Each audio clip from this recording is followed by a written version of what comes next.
Yo, what's up? What's up? What's up? It's great to see you guys per usual. Today, we're going to be doing a tier list. I told you guys I'd be doing it. We're doing it. Today, we're doing it. It's happening. And yeah, we're going to enjoy ourselves. Going to have a nice little tier list. Of course, we're gonna listen to your input too, even though it doesn't matter, huh? What did I say? We're just going to have a good time. Let me go ahead and add my Discord to make sure that everybody knows that we are live and we're chilling like a villain. Okay. So, generally speaking, you guys know that I always wait about a week. About a week, maybe some change to do a tier list, because I feel like there's no reason to really drop a tier list if you don't really know anything because you haven't been playing the game. You know what I mean? If a patch just drops, you're like, we're making a tier list. No shade to anybody that does that. I'm just saying that's not really me. We're making a tier list and obviously you don't understand anything because you barely played. Then what's the point? I feel like you're just misleading people. And I don't want to do that because you guys know that I don't mislead you guys intentionally. So we're gonna be doing this tier list here. I'm actually pretty excited about it. Let me adjust some things. Lauren, hello. Good to see you. You are first. You are first. Adolfo, hello. Early stream. Oh, you already know it. Yeah, Fridays and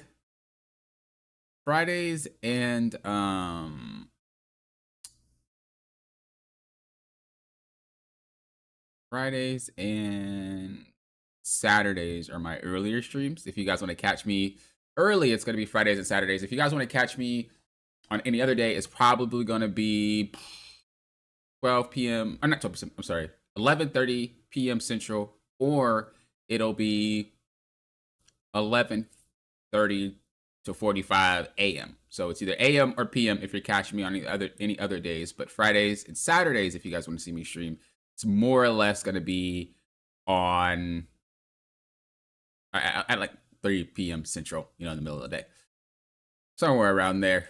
I try to do it a little bit later because I know some people are in Aus, so that's really why I push it back. Otherwise, I would do it about like 12.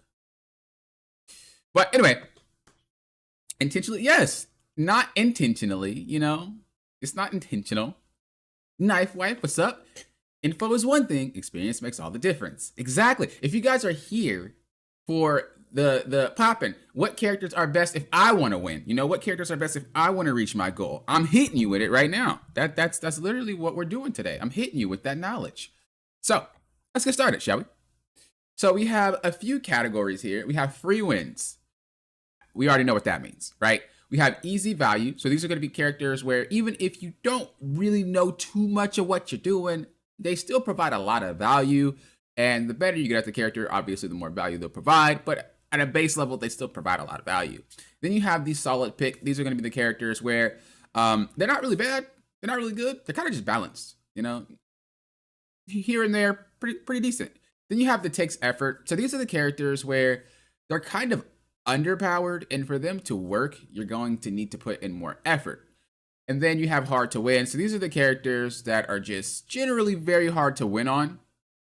Not necessarily because they're bad. It's just you have to put in way more effort than like everybody. Like it's kind of like you're making the game harder just by the character being in the match is what I'm trying to say. And so in order for you to compensate for that, you're going to have to be way better than average at everything in order to even be close to how other players are on the average character that they're playing that is actually better than yours. Okay.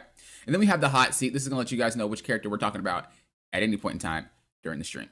So let's hop into it. Let's get Adam Warlock. And of course, if you guys want, you guys can put your own thoughts in the chat or in the comments or whatever about what character that you guys, or what tier do you think they belong in? Maybe I'll do that. Maybe I'll just ask every time. You can join in if you want or not. Up to you guys if you guys want to participate. Remember, if you guys are watching on YouTube, you can watch on Twitch if you prefer it there. You can also watch on YouTube if you're on Twitch if you prefer to watch on YouTube. I stream on both. Adam Warlock, do you guys have any say-so on this? Let me know in the chat. While I'm talking, I'm going to say my thing, and I'm going to look at you guys to see if you guys agree or disagree. So, Adam Warlock. The thing about Adam Warlock has always really been he just doesn't have enough healing. And that has always been a thing. They've given this dude so many buffs. Like, this dude has been buffed and buffed and buffed, and they just keep not giving him the thing that he needs every time.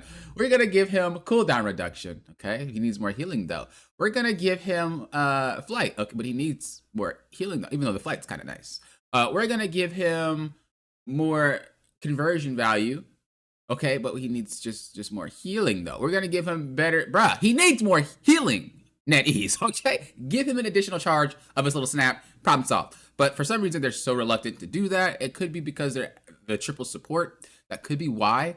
But bro, if this guy just gets another heal, he's chilling. He can even revert a lot of his other buffs that he had because it really wasn't an issue in my opinion. And I play Adam Warlock. You guys know I stream him. Well, not this season, obviously. We're playing Miss Kumiho. But I have been playing Adam Warlock. I love the character. Don't get me wrong, and the flight is good, but his heals just isn't really enough. Now, I will say with these new ult changes, all right, we're not reliant on ult cycling. And what I mean by this is we're not saying that, okay, you got to have your ult ready for that ult, and then you got to have your ult ready for that ult, and that ult, and that. We're not doing that anymore. Now it seems to be more of, you need to know when to use your ult to get the most value out of your ult. And honestly, that is a great direction to lean into, because a lot of the times it was just brain off, ult, whoever ults best wins, or whoever ults last wins, whatever, right? Now it's more of like, well, whoever has the best usage of their ult wins the match, whether it's tank, DPS, strat, and I really love that angle, because it's way better than having to think about, which you got to pick a character with better ults. On top of that, there's a lot more neutral being played. And when we say neutral, we're talking about the poke phase. If you guys watch my content, we talk about the setup, the pre-fight, the full fight, and then the cleanup. There's a lot more neutral, which means there's a lot more of poking happening before we commit, and then there's the full fight without ultimates. So Adam is very good at picking off targets, because that's really what he's designed to do. And so if he can get a pick before anything even starts, bro just kind of like helps the team auto win the fight. And again, the ults aren't coming as fast, which means he has a lot more time to get those picks. Does that make this character insane? I'm not saying, but I will say that he's better now than he was before, because of just how the game changed in general. I think that we're gonna take it to the chat first. We're gonna take it to the chat first. Warlock keeping them seats high. Flight on Adam is nice. I'd be annoying the diver so much. Yeah, if you get dove with Adam and he just fly somewhere, and then you just fly back, and then you just fly somewhere. Has anyone ever used the Storm and Adam Warlock team up yet? I have yet to see that in a match, and I'm curious to see if it does anything. Give him some passive healing, could make him better. On the teammates, I don't think he needs anything to heal himself. I think he's fine that way. I just think that he doesn't have enough heals for his team. You know what I mean? There's a lot more consistent healing heroes, and his goal apparently is just to land your shots and get KOs, and that's not really... I wish they would just dial it back a bit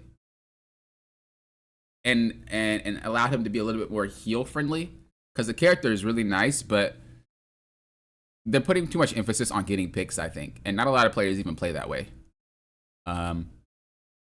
I think he deserves to go in C. He's not actually bad, and he's really not hard to win on anymore in this season because of the ult changes. But I do think he takes a lot of effort, and if you do get good at this character, he feels a lot better, because he's not bad. It's just there's so many characters in this game that require way less effort to pull off. And so you're not only thinking about the enemy strategist, but also the DPS, also the tanks. Like, there's a lot of characters that just makes this job a lot harder, so you have to play a lot better. So I think he deserves to be at C. Let's go to Black Panther. So Black Panther's in a hot seat. Again, keep your thoughts coming if you wanna participate. So Black Panther received a couple of buffs in the past, and he also now is able to dash up with his spin kick, or just really anywhere, not really just up, but anywhere. When that drop first happened, I said, that this is something that's crazy for Black Panther mains, but if you don't main Black Panther, it's probably not going to do much for you. That's exactly what happened. That's exactly what happened. There's not, you have to be a Black Panther main, otherwise he's the exact same as he was before. I will say, he's thriving a lot more in lower ranks than he is in higher ranks. And I don't really think it's due to that change. I just think a lot of the players are picking him more often because of the change. And generally, we do see that where if a company or if a developer wants to have characters picked, what they're going to do is they're going to change them. They're going to buff them. They're going to do whatever they need to do to make you guys say, oh, changes happened. Let me give them another try. And then if you guys are like, well, this character sucks still, what they'll do is they'll do it again because they want you to refocus on them and be like, okay, let me give it another try. Most players aren't going to give a character a second chance or a third chance unless they love the character or there's some type of change or there's a skin. So he has had no skins, but he's had a lot of buffs. And this is his newest one, being able to be everywhere. So of course his play rate's gonna spike a little bit. As I said, he's always been an issue to deal with because he's hard to hit. But again, you have to think about there's a lot of characters in this game now that just makes his job a lot harder. That being said, okay.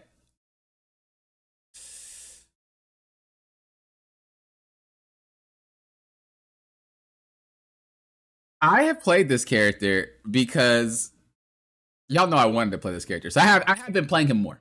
Not on stream, but I have been playing him more. And there was a match where they banned out my White Fox. But I played Black Panther because I was like, well, I don't feel like playing anything else. He is very easy. I don't know if it's because I play other characters. I always thought he was easy because his buttons are very simple. But I haven't really played him at like the peak rank before of where I belong because I just was like, well, I'm not gonna play a character that I don't have that much experience in. It's trolling. But I was like, I want to learn this season. We're gonna limit test now. I feel like I have enough bearings on this character to play him in that rank. He's very easy. Like he's actually just unstoppable if nobody knows how to stop him. And that is pretty crazy. The fact that your character thrives because nobody knows what to do is ridiculous. And we're talking about top ranks. So I don't even want to know what it's like playing in gold. I don't even want to know what it's like playing in platinum or diamond with this character just running around for free, especially if they main the character. Yeah, I don't know. I don't actually think that he's horrible, but I do think that I do think he still needs a rework or something because he's super telegraphed. But with this new spin kick change, it is harder to pin him down because he can go wherever he wants to. And he can also target flyers. And, he's a lot more mobile. In my opinion, I'm going to put this guy at A. Easy value.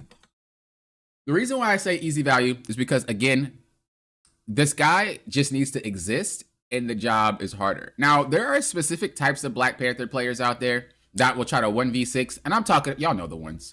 They don't even wait for your team. They don't flank. What they do is they just run up and they just dive head on into the enemy team as 6. And I'm just like, what do you expect to accomplish here, right? But like, it's if they get KO'd and they say Black Panther sucks. But if you play patient and you wait for stuff to pop off how he's supposed to, they have to deal with the enemy team and this fool in the back line just dashing at 3 million miles per hour. That's a lot. That's a lot of easy free value because either you're going to KO somebody. It's very easy now with the buffs. It's what? It's one. You could do one spear, one dash, one spear, one dash if it's 250 target. If it's a 275 target, you could do, or I think it's 300 even. You don't really have to have it at 275, but you would do a spear, a dash, a spin kick, a dash, and I think that KOs the target, or it's extremely close to KOing the target. I don't remember. But just the fact that he is so fast and he's so hard to deal with, he's kind of like a pseudo tank. And obviously, the lower you get, the more damage you do. So I'm gonna put him at easy value. I do think he needs a rework, but people are undermining the fact because they usually say, "Well, Black Panther, you just need to." And if you ever need to start a sentence with "you just need to" stop a character, the character's strong. Okay, let me stop you there because I know a lot of people already think you just need to. That means the character. If you need to do something specific to beat a character, it is strong. Period. All right. I don't ever see nobody saying Black Widow. You just need to. No. Okay. No. Stop it. Get some help. All right. Black Widow. This character has always been asked for more. I see a lot of Black Widow mains over here talking about give her one shots. Bro, don't ever give this character the ability to one bang someone. I don't think they do this because of the fact that you can get Mantis to buff you or Storm to buff you, and I think that is a one-shot KO, which means that if you gave her a one-shot KO base-wise, her damage would be phenomenal with the boost. So I'm going to assume that's why they don't do that. There's two types of Black Widow players, and I say this every time. I say you have the Black Widow players that tend to sit in a corner and snipe, and then you have the Black Widow players that are like a battle sniper where they run around and they jump shoot, and that's how you're supposed to play Black Widow. You're not supposed to play her as a camper. When you play her like that, she's very lethal, and she does a lot of damage. The problem is the consistency of the player. If the player is inconsistent with landing shots, Black Widow looks a lot weaker. If the player is consistent with landing shots, if you ever went against a Black Widow that is consistent, it is a very hard game to play, and someone's going to need to be on that Black Widow 24/7, or else she's going to wipe your team. Her ultimate is actually super strong. Just a lot of Black Widow players don't use it right. I don't really think she's a bad character, but she does require players to take advantage of how she plays, because you're not getting a lot of value with this character off of KOs, because she either needs to have someone low or she's going to get someone low, and then your team does something about it. Those are the two options that this character has. So if you don't notice your team getting someone low, then you kind of can't get a KO. If you don't notice, or if your team doesn't notice you getting someone low, because I've been on both sides. I've been Black Widow getting people low and no one does anything, and they're at like 10% HP, and then they just get healed up because nobody did anything. If you have a team like that, well, then you're not really getting a lot of value because you can't secure it yourself unless you're really, really good. Your goal is to kind of mark them, and your team follows up, or you KO them after your team marks them. When I play with a Black Widow, I like to play Cap. You guys know it's one of my favorite pairings, because what I'll do is I will just wait for her. So I will just like distract, wait for her. I'm giving her a clear shot. And as soon as she tags one, I'm diving. Like as soon as she tags one, I'm diving. And it's such a great combination of her and a diver. But again, you have to understand how to play with one. And I feel like a lot of players don't. They don't even give her a chance. They think that she's throwing when she's picked. And it's just a lot of negativity. I actually had a Black Widow account where I did play Black Widow, and I played fairly decently. Could be better, for sure. But I played fairly decently. Some games were inconsistent because, again, you have a lot of variables. You have different character sizes, reload animations. You have different map structures and stuff like that. You have movement speeds, and there's a lot of things that count for as a sniper. But I did fairly well. However, there's a lot of games lost because people don't want to try to play with her. They just say, oh, she's throwing. Oh, and then anything that happens negatively, they'll associate it with you, which means that your games then become a lot harder because it's like, oh, Black Widow's throwing, and you could be playing out of your mind, but they just think that you're throwing, and they don't really want to give you a chance. So, in all honesty, I don't think she is bad, but I just think the climate you're going to have is very hard because people don't know how to play with her, and they're already thinking that she's going to throw. So anything bad that happens, she is going to be to blame, period. And I think having all that stacked on top of her, and then also just the consistency as a human. Sometimes we're just inconsistent. Sometimes we're just not good at landing the shots. And then sometimes we're super hot. We're on fire and we're landing every shot. Just the inconsistency is another big part of it. Does she need a buff? I'm not really sure. Because if you buff this character, she's going to be broken. But if you don't do anything, it's kind of hard. Maybe give her...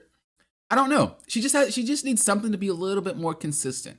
It shouldn't be up to me to be consistent. I think she just needs something to be a little bit more consistent. I don't know. I don't really know what they're going to do with that character because I know she could be broken in a lot of different ways.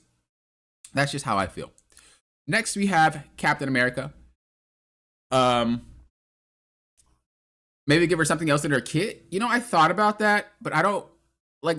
I know that in Overwatch, there's that one character. What is her name? Not Black Widow. White Widow? Nope. Widowmaker. And she has like a little machine gun. I don't know if they want to go that route for obvious reasons, but they could maybe give her a little pistol. You know what I'm saying? Or something like that so you could finish off people. I don't know. She just needs something. You need something to be a little bit more consistent. Maybe she fires a few shots and then switches to sniper and, you know, one bangs. Something. Just something a little bit more consistent. But right now it's like either your sniper is very good or they're not. Your team throws because she's picked or they don't. And your team knows how to play with her or they don't. It's very team reliant. I think she's a good character, but just she's gonna have a lot of struggles. As I said, I personally has climbed with Black Widow, so I know there's gonna be a lot of struggles in what you're doing. But she is a good anti-dive. Like she's scary. A lot of good Black Widow players are very scary if you go against them. With Captain America, so I love this character, but I hate this character. This character sucks. A lot of people are like, why do you always say this character sucks? I see you play this character, this guy pops off, what are you talking about? Character sucks. And then you have the other side of the spectrum where they're like, why do you say he sucks? He's good if we have to put if but before anything you're gonna say, that's a problem. There should not be an if, okay? The character is good or bad, character is broken or not, character, you know, if it's not, we don't do that. Captain America's problem is that he's horrible in solo. Yes, if you have comms, you're like, I'm gonna ult guys, let's go, or I'm gonna dive this guys, or I'm gonna do okay. But that really goes for every character in the game. It even goes for Black Widow. Hey guys, I'm gonna mark the Mantis over there, get ready. Like that's comms, bro. That's not a character design, that's comms. Captain America, he is too team reliant. Like literally everything you do is team based. I think he's like one of the only tanks in the game that requires his team to do anything. Can he clean up? Yes, he could definitely clean up. But the higher you go, the less you can really accomplish anything. And so we talk about this a lot because I get asked a lot about the animation cancel and stuff like that. People think that removing the animation cancel makes it so Captain America sucks. But those players are not high rank players because you're not going to be able to sit on a target for very long before you get one shot. There's a lot of characters that are being picked this season, especially in high ranks, where they will one shot Cap and there's not really much you can do about it. So we're talking about Namor, we're talking about Bucky, we're talking about Hela, we're talking about Phoenix, we're talking about Thor, we're talking about like just all these characters will chunk this dude, and if you stay, you're probably gonna get KO'd. And so you have two options as this character once you're in a rank where people actually know how to KO you. You sit there and you just wait, which feels like you're not doing anything, and you're waiting for your team to make a play or something happen so you could go. But if you do that, most of the time, it might not happen. Again, team reliant. Or you can go in and pray that your team can do something while you're in for 2 seconds before you explode. Like, there's no really in or out beside this. And his cooldowns are so high that if you do commit to going in, you're going to not have anything.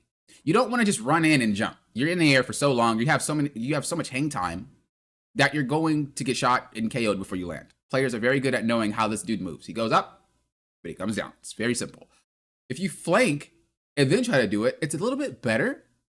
But again, you have to time it with them. And if they're not doing anything when you're in there and you have to leave, your cooldowns are used and then your team it's just, I'd rather play the Hulk. The Hulk can do what Cap does way more frequently and a lot faster, and he's better for his team, and you know, he's more consistent with his punches. You don't really miss. Cap's hitbox is small, but Hulk's hurt box is huge. Like the dude doesn't even have to aim and hits you. He has a lot more damage.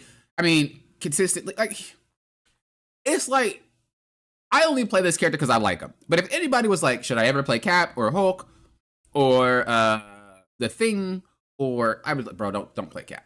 It ain't worth it. In lower ranks though, is a lot better. Now he does have, if he's allowed to run over the game, he will. but it just doesn't happen that often in higher ranks. I have a lot more success playing Hulk and just playing for free that way. And then his ultimate is just really team reliant as well. It just feels like it feels like you can't get anything accomplished unless your team helps you. And you guys know I don't listen to comms. I'm never on it.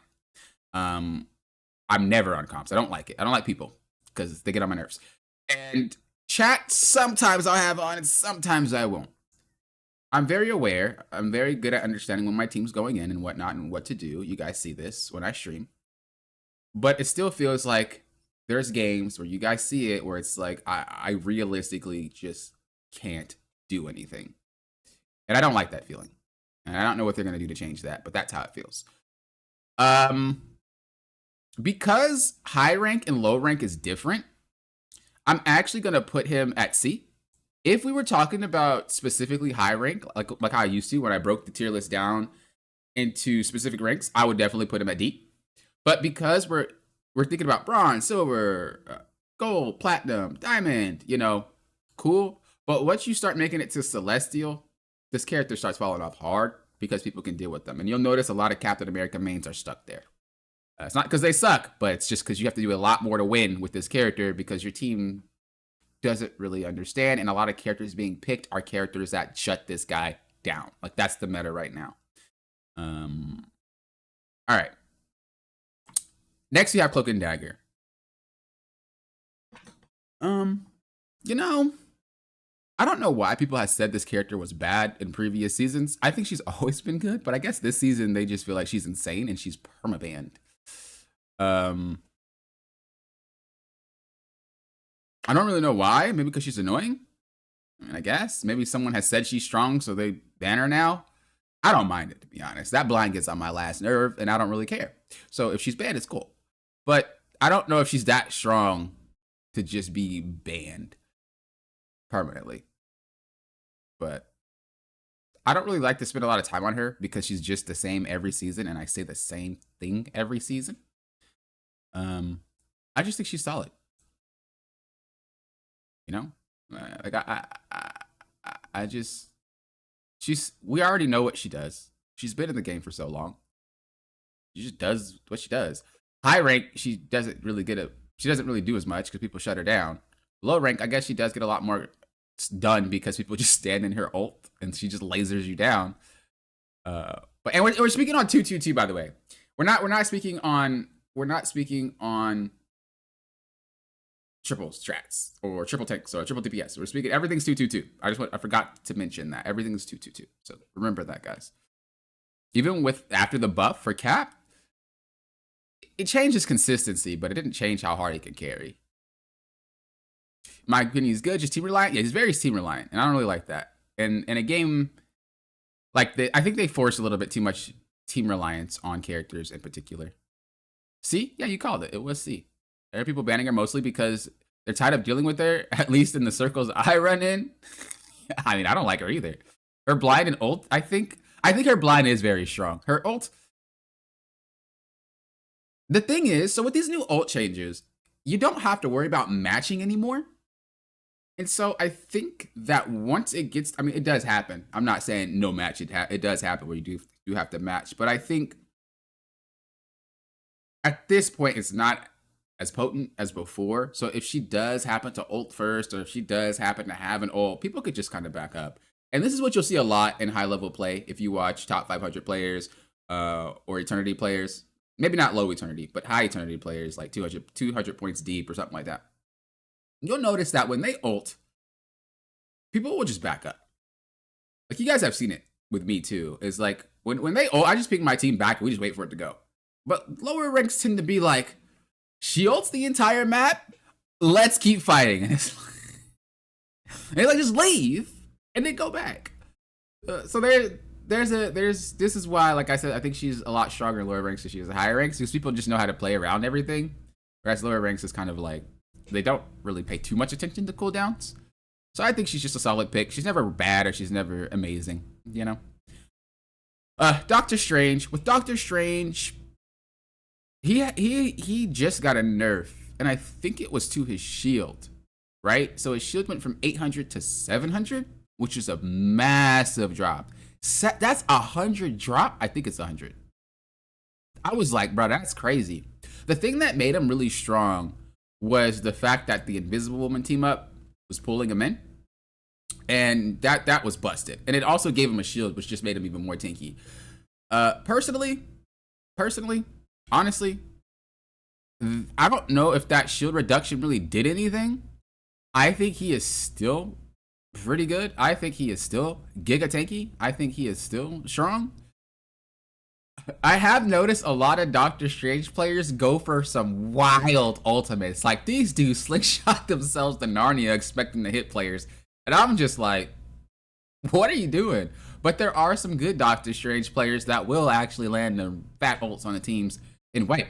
Honestly, a lot of his power comes from the fact that he can charge his ult really quickly, especially in a meta right now where we just reduce ult charges. This fool can get 2 ults off in one fight. I mean, really, if you get 2 ults in one fight, you troll it, because you should be able to win the fight after you get your ult. But he charges it so fast compared to a lot of other characters, it's kind of ridiculous. And then he could just wipe. And with the lower cooldown, or not the lower cooldowns, the increased cooldowns for the ults, for their charges, nobody can actually counter this guy's ultimate with the support ult. That being said, his ult is very easy to tell that it's coming. That being said, you can't just block it. You could stand between the person he's trying to focus, and you know that happens and whatnot. But the thing is, a lot of Doctor Strange players use his ult as an engage mechanic. It's not necessarily as a I get 1 KO. They use it as an engage mechanic, and with those flight changes, it's almost like an instant ult sometimes. The radius is huge. He can slingshot himself to the back. He can get everybody, and all you need is 1. If you can land 1, you win the fight. Him without his ultimate is pretty good, but it's just not as strong as with his ultimate. You're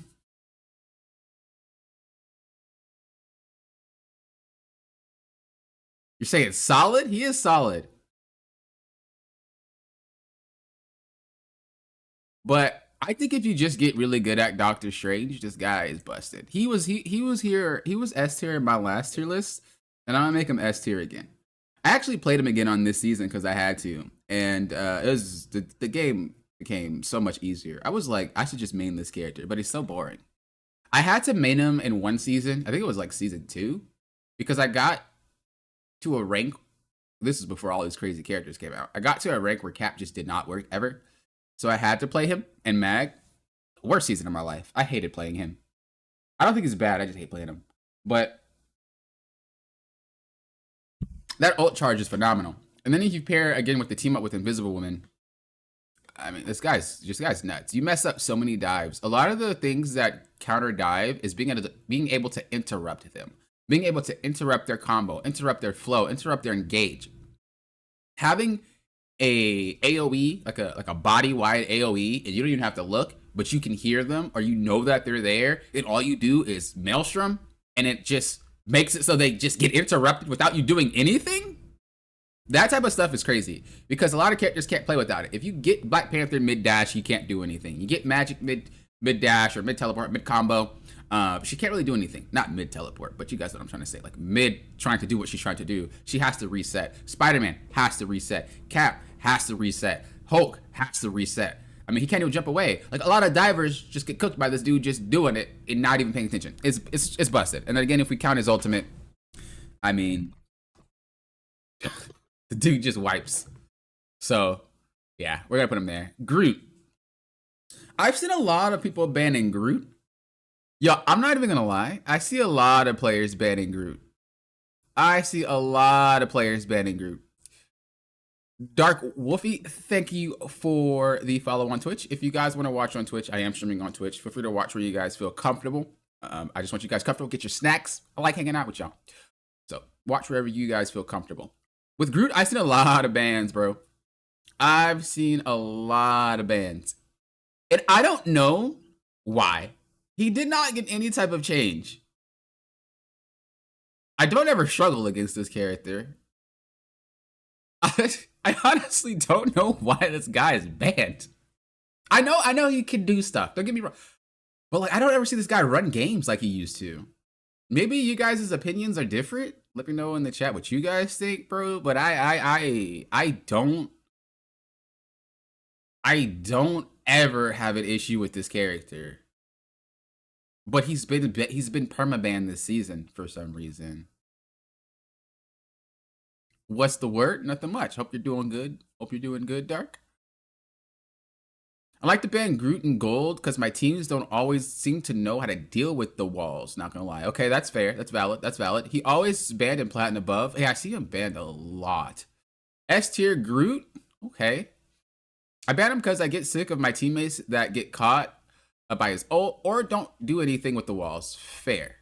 Fair. People don't shoot walls. Fair. The only thing I think of is that he has too much damage potential, but I never ban him. Fair, fair, fair. All of your opinions are valid. It's fair. A lot of how I play, you guys know, I've taught how to play into Groot as a tank for a while. I taught how to play into Groot as a tank, I taught how to play into Groot as a DPS, and I taught how to play into Groot as a support. However, I understand that you guys don't have me as a tank in your lobbies, you guys don't have me as a DPS in your lobbies, and you guys don't have me as a support in your lobbies. So I can understand the frustration of your teammates, but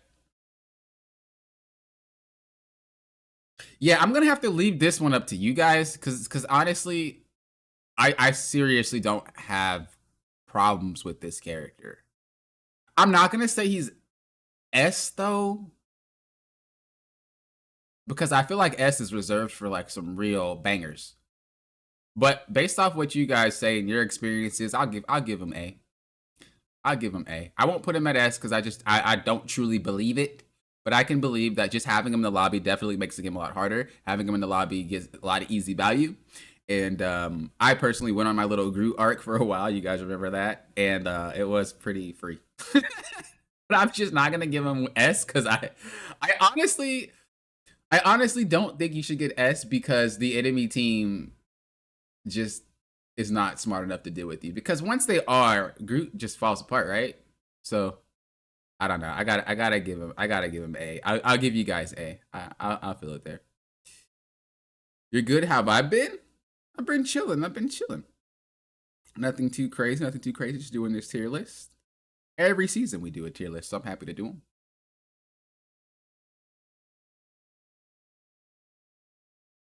Some maps like Central Park is just so much harder to push first point. I agree. I don't think S tier either. I wouldn't ban him if my team would play against him properly. I guess that's fair too. I don't think he is S. He is not that big of an A deal in my opinion. I think he's a solid pick, but at the same time, we have to factor in all ranks. So if you play this full in bronze, silver, and gold, I'm more than sure that this guy's about to get free value up the wazoo. Like, without a doubt. I think maybe Celestial Plus, this is where this character starts falling apart because people do destroy his walls pretty frequently. People actually pick characters to destroy his walls, like the Punisher. People pick characters that fly above so they can shoot him. People know how to position differently so that he walls this weird spots. Like, the only way you're losing to a Groot in a really, really high rank is if the guy is goated. So, again, we're trying to factor everything. You're trying to factor in everything. All right, next we have Hawkeye. I haven't really been seeing much of this character, to be honest. And I think that he got a buff, right? Or maybe it was a nerf. No, they didn't nerf this fool. They give him a buff. I haven't seen him much. I haven't seen him much at all, actually. The only thing that I'll say about this character is that his ultimate is busted. Bro, his ultimate is stupid. Like, it's actually an insane ultimate. It's so insane. It's ridiculous. This fool, anything before his ult, normal hero. But when this guy pops off ult, is the scariest thing. He got his Oh, he did get nerfed. He got his HP nerfed. That's what it was. I don't really know if that was supposed to do anything. It's kind of crazy how whenever a character is considered strong, the first thing that NetEase does is nerf the HP. Daredevil one banging our backline. Nerf the HP. Elsa has unlimited dashes and one-shotting everybody. Nerf the HP.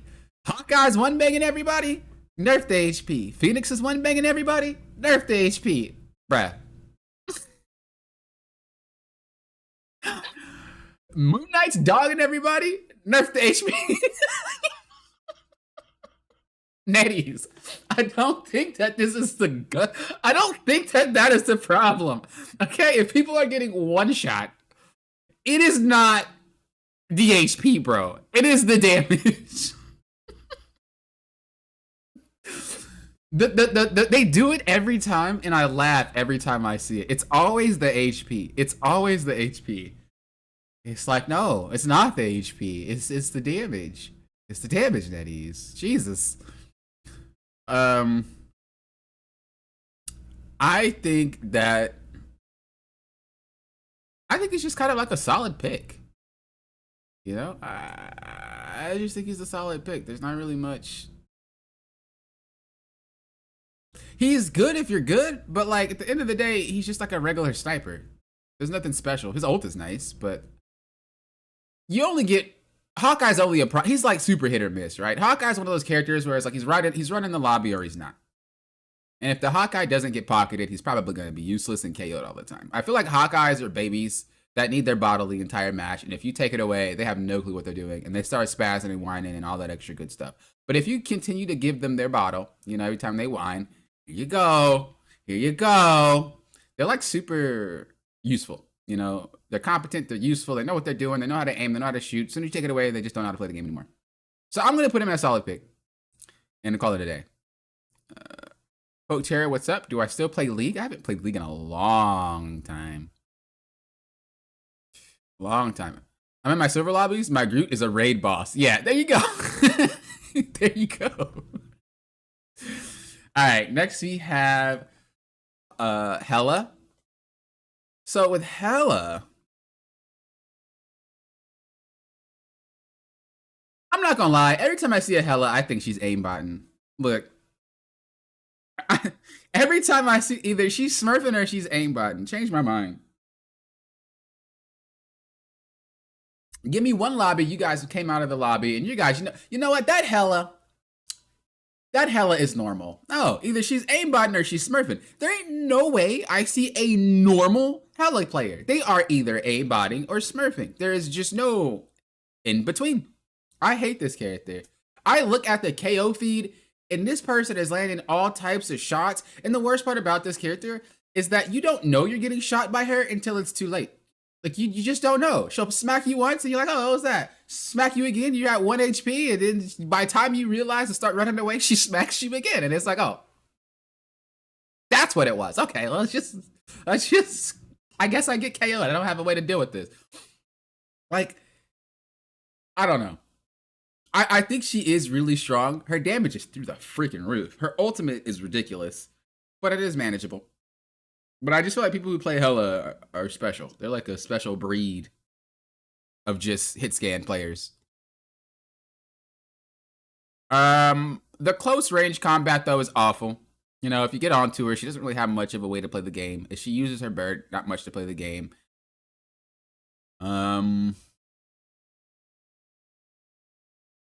Man. I'm not gonna lie, bro. If you can play Hela, you probably got a free game on your hands. I'm not gonna front. Bro, I started playing Hela when I started noticing there's flyers or they have triple tank. This character pops. Like, it's insane how much damage this character does. All right, Hulk. Why do we keep using Monster Hulk as the icon? What are we doing? Where's Banner? Where's regular Hulk? Right? Why are we using Monster Hulk? Is that Monster Hulk? That's Monster Hulk. Okay. Hulk. I don't know. Hela, nah. I think Hela just goes. You gotta think about it. Like, if a Smurf is playing it every time they Smurf, it's gotta be busted. Give me one Smurf that there's a lot of Smurfs that are like, not even Smurfs. There's just a lot of people that are like, oh, this character's so weak. This character's so weak. And when you see a Smurf, they're playing the character. If I were Smurfing, I don't think I'd play a bad character if I'm trying to Smurf. You know what I'm saying? Smurfs be telling. Smurfs be telling, bros. Okay, so the Hulk got a few buffs to everything. Like, I'm actually mad his character keeps getting buffed. It's like NetEase just wants him to be played. He is the least played tank in the game, or he was. I don't know about this season. We haven't really had the hot picks for this season. but he has been the least played tank for a while on both PC and console. In every single rank, I believe. And this dude is just like having Christmas. I don't know. Look, Hulk mains, let me holla at you real quick. I know you guys hate that you guys never get skins, right? But you guys get buffs every season. So I'm just saying you can't have your cake and eat it too. You either I get buffs every season or I get skins every season. You gotta pick a poison. You can't have both. That's unfair. Cap has gotten a skin repeatedly, but Cap is buns, and he's been buns, and he's still buns, okay? Your character has gotten buffed after buff, after buff, after buff, after buff, and nobody plays this character still, so I don't know what we're even doing with this guy. So y'all need to pick. Y'all can't just say, I want skins. Y'all never give me skins, but you guys get buffs every season. Doesn't work. That's not how you, no. Pick what you want. I think this character has, bro, actually went there. I'm tired of Hulk players. I'm tired of Hulk players getting buffs, bro. Get out of here with that. You guys don't even need them. And the thing about Hulk buffs is they're just the most outlandish buffs, bro. Like NetEase is over here just thinking, we don't ever give this guy a skin, so we should give him a buff. At least I'll be happy about that. All right, what should we buff? I don't know. Bro, hey, yo, get the wheel out the closet. You mean the wheel where we just spin it and we just decide things based off fate? Yeah, get that one. All right. Jump, bubble shield, unstoppable, more HP, movement speed. Boom. Jump. All right, let's give him a jump buff. Clap. All right, give him a clap buff. Second clap. Like, bruh, what is this? And then not only we gave him ult conversion off bubble. This guy is ulting. This guy literally is in Monster Hulk more than he's in regular Hulk. Bruh. I hate how he gets so much buffs for no reason. Like, actually. I think this character...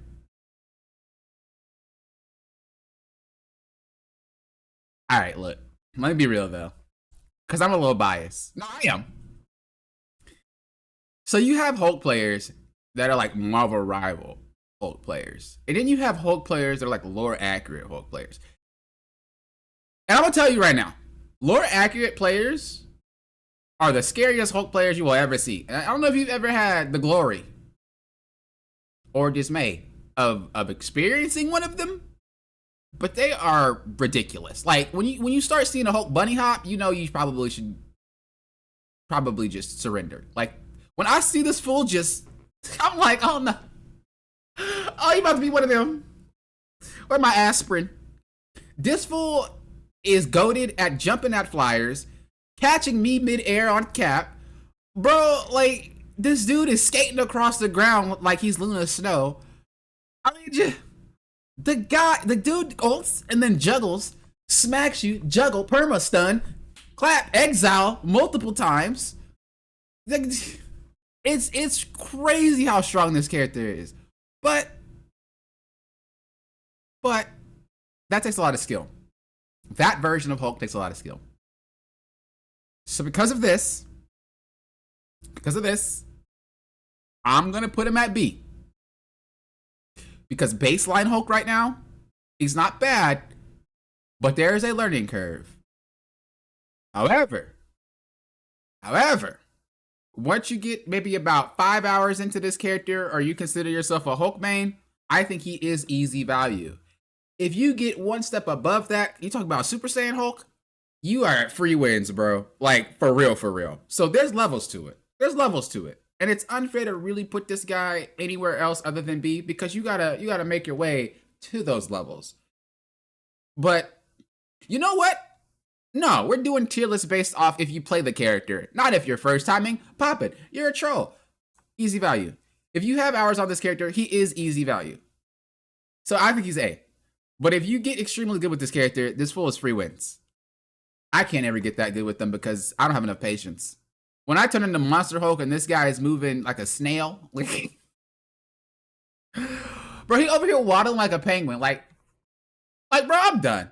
When he jumps, it looks goofy. Just like, what is this? What? Bro, Hulk is so goofy. I can't even take this full serious, bro. I can't even take him serious. I don't like him. When I ult, I just don't even want to play the game anymore. It's like, Poppin', that's the best part of Hulk. Yeah, for you. I'm not trying to be like that. I prefer regular Hulk. But I do think that he's really good if you put a lot of time into him. But he is a lot of easy value. And he is a lot of easy value. And in terms of like just being able to distract up and have a lot of good bubbles, you know, that thing is busted. The bubble is so good. Oh my God. I wish Cap had a bubble. Oh my God. That's like the only reason I would ever play Hulk is that bubble. That bubble keeps me coming back to him. That thing is gnarly. That is a really good ability. Okay, so Iron Fist.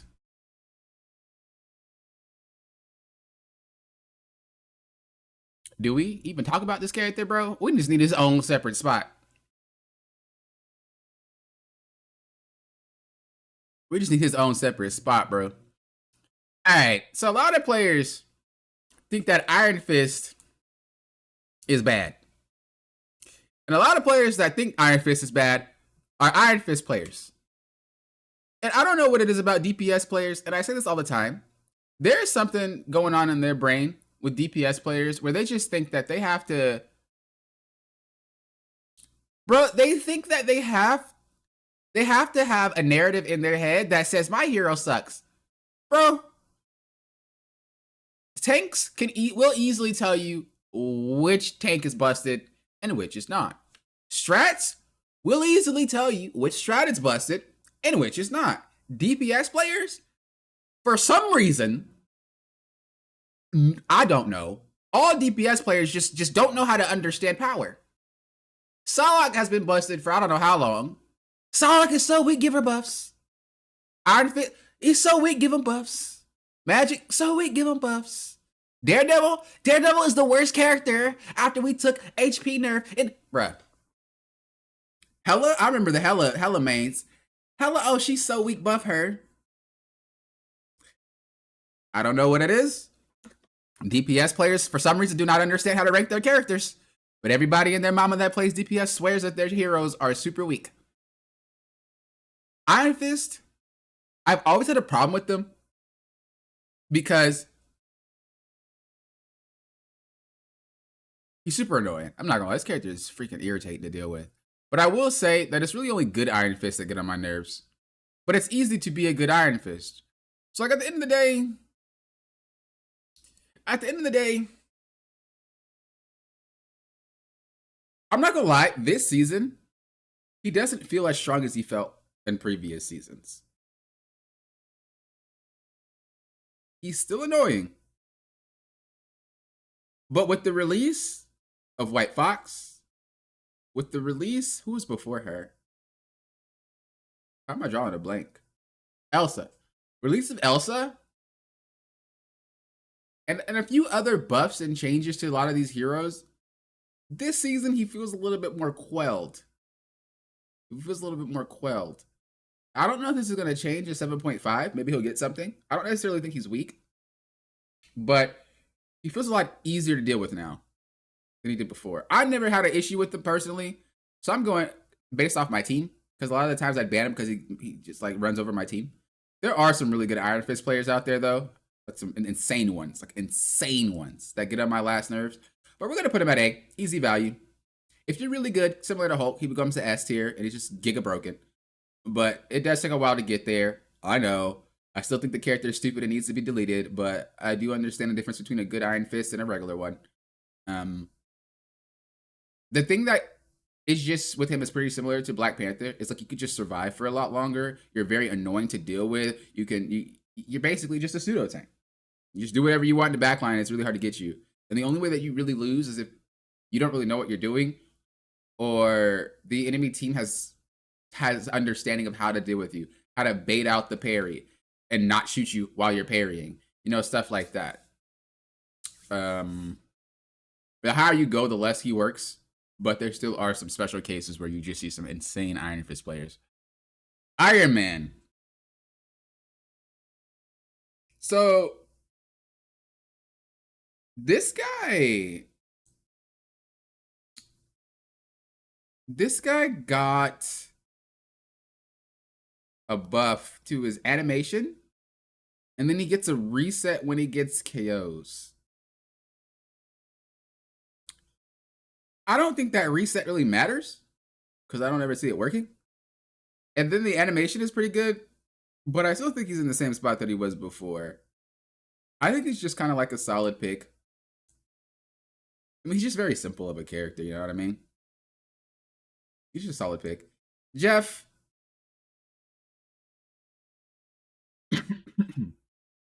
All right. Look, let me holla at y'all. If you guys have been a long time viewer, you guys already understand which characters I hate, which characters I love, which characters should be deleted. Y'all understand. With the ult changes, Jeff is better. Okay? And what I mean by this is because there's no reason to match as much anymore, Jeff does not necessarily have to worry about having a good ultimate. His ult's okay. You know, it's not bad. Like the ult pool that he leaves, the healing is fine. It's not amazing, trust. You can still get KO'd through it, but it's something.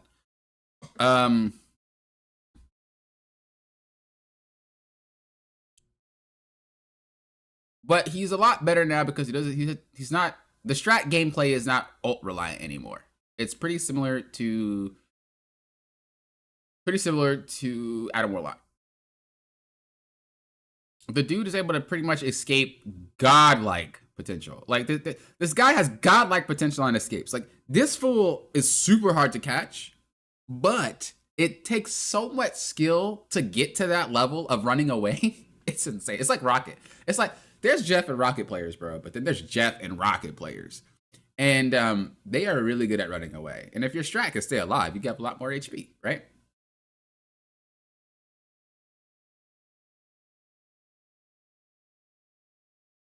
If the player understands how to play Jeff, Jeff becomes a lot better. And that means that they're using their bubbles properly. They're putting it on the ground, letting you take it when you need it. They're healing you consistently. You know, they're not looking for damage. They're actually looking to pocket you first and then do damage second. Like they know how to reposition in angles so they can actually shoot you rather than just try to shoot and sit in one spot. Like the ult is still stupid, and I don't really like it. I mean, the only reason I say it's stupid is because there's a lot of throw potential with the ult, even on accident. There's just a lot of throw potential with the ult. That is one of the bigger issues with him. But I don't really consider him a horrible pick anymore. So we're going to put this guy at A.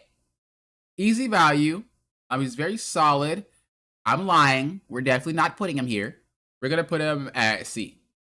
The reason why I say this is because he does function sometimes, especially when it's map dependent. But he's not hard to win with. I'm lying. He's going down to D, right with Black Widow. He is better. Don't get me wrong. He is better. But there's so many situations where he's worse. There's so many situations where this character is worse that it doesn't compensate for the fact that he is better.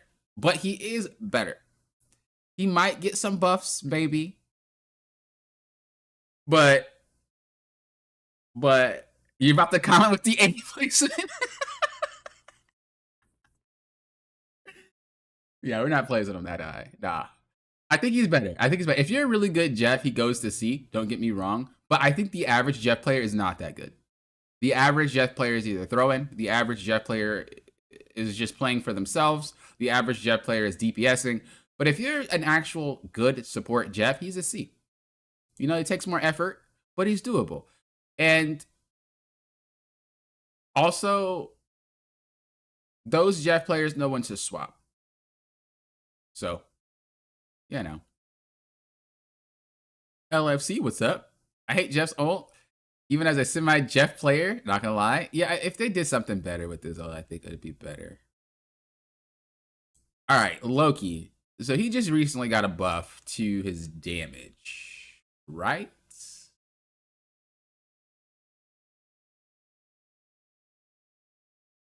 Right? Not this patch, but last patch. He got something.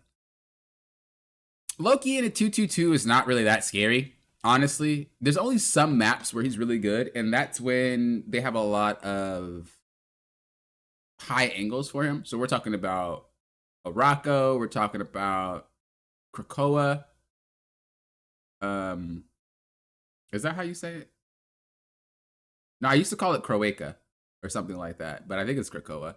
I mix up the names for some reason. But Rocco, Krakoa, it doesn't sound right. Correct me if I'm wrong, chat. Is that right? Is Krakoa right? It doesn't sound right. But I don't know if I'm right. But those two maps, just anywhere where the dude can camp, basically. If they can camp, Loki's busted. Like, hands down. Because he could have clone there, and then, like, he's just busted. But the maps where he can't really do that, or he's forced to reposition a lot, that's where Loki loses his flame. And so, because of this, I feel like he's very map reliant now. If he's in a triple strat comp, it really does not matter. But when it comes to 2/2/2, he's very map reliant, or he's very situational in terms of, like, if it's a convoy map, you know, where he can place and set up, because he doesn't really, he's not successful all the time. It's only where he's at. And if he has to move around constantly or use his cooldowns and you bait him out, the character just sucks. So it's not that Loki is bad, but he's situational and he's very cooldown dependent. And if someone's smart enough to just bait your cooldowns or force you to reposition, or if they can just shoot your clones, what do? You know what I mean? So it really, I'm not going to put him super high because of it. I just think he's a solid pick. And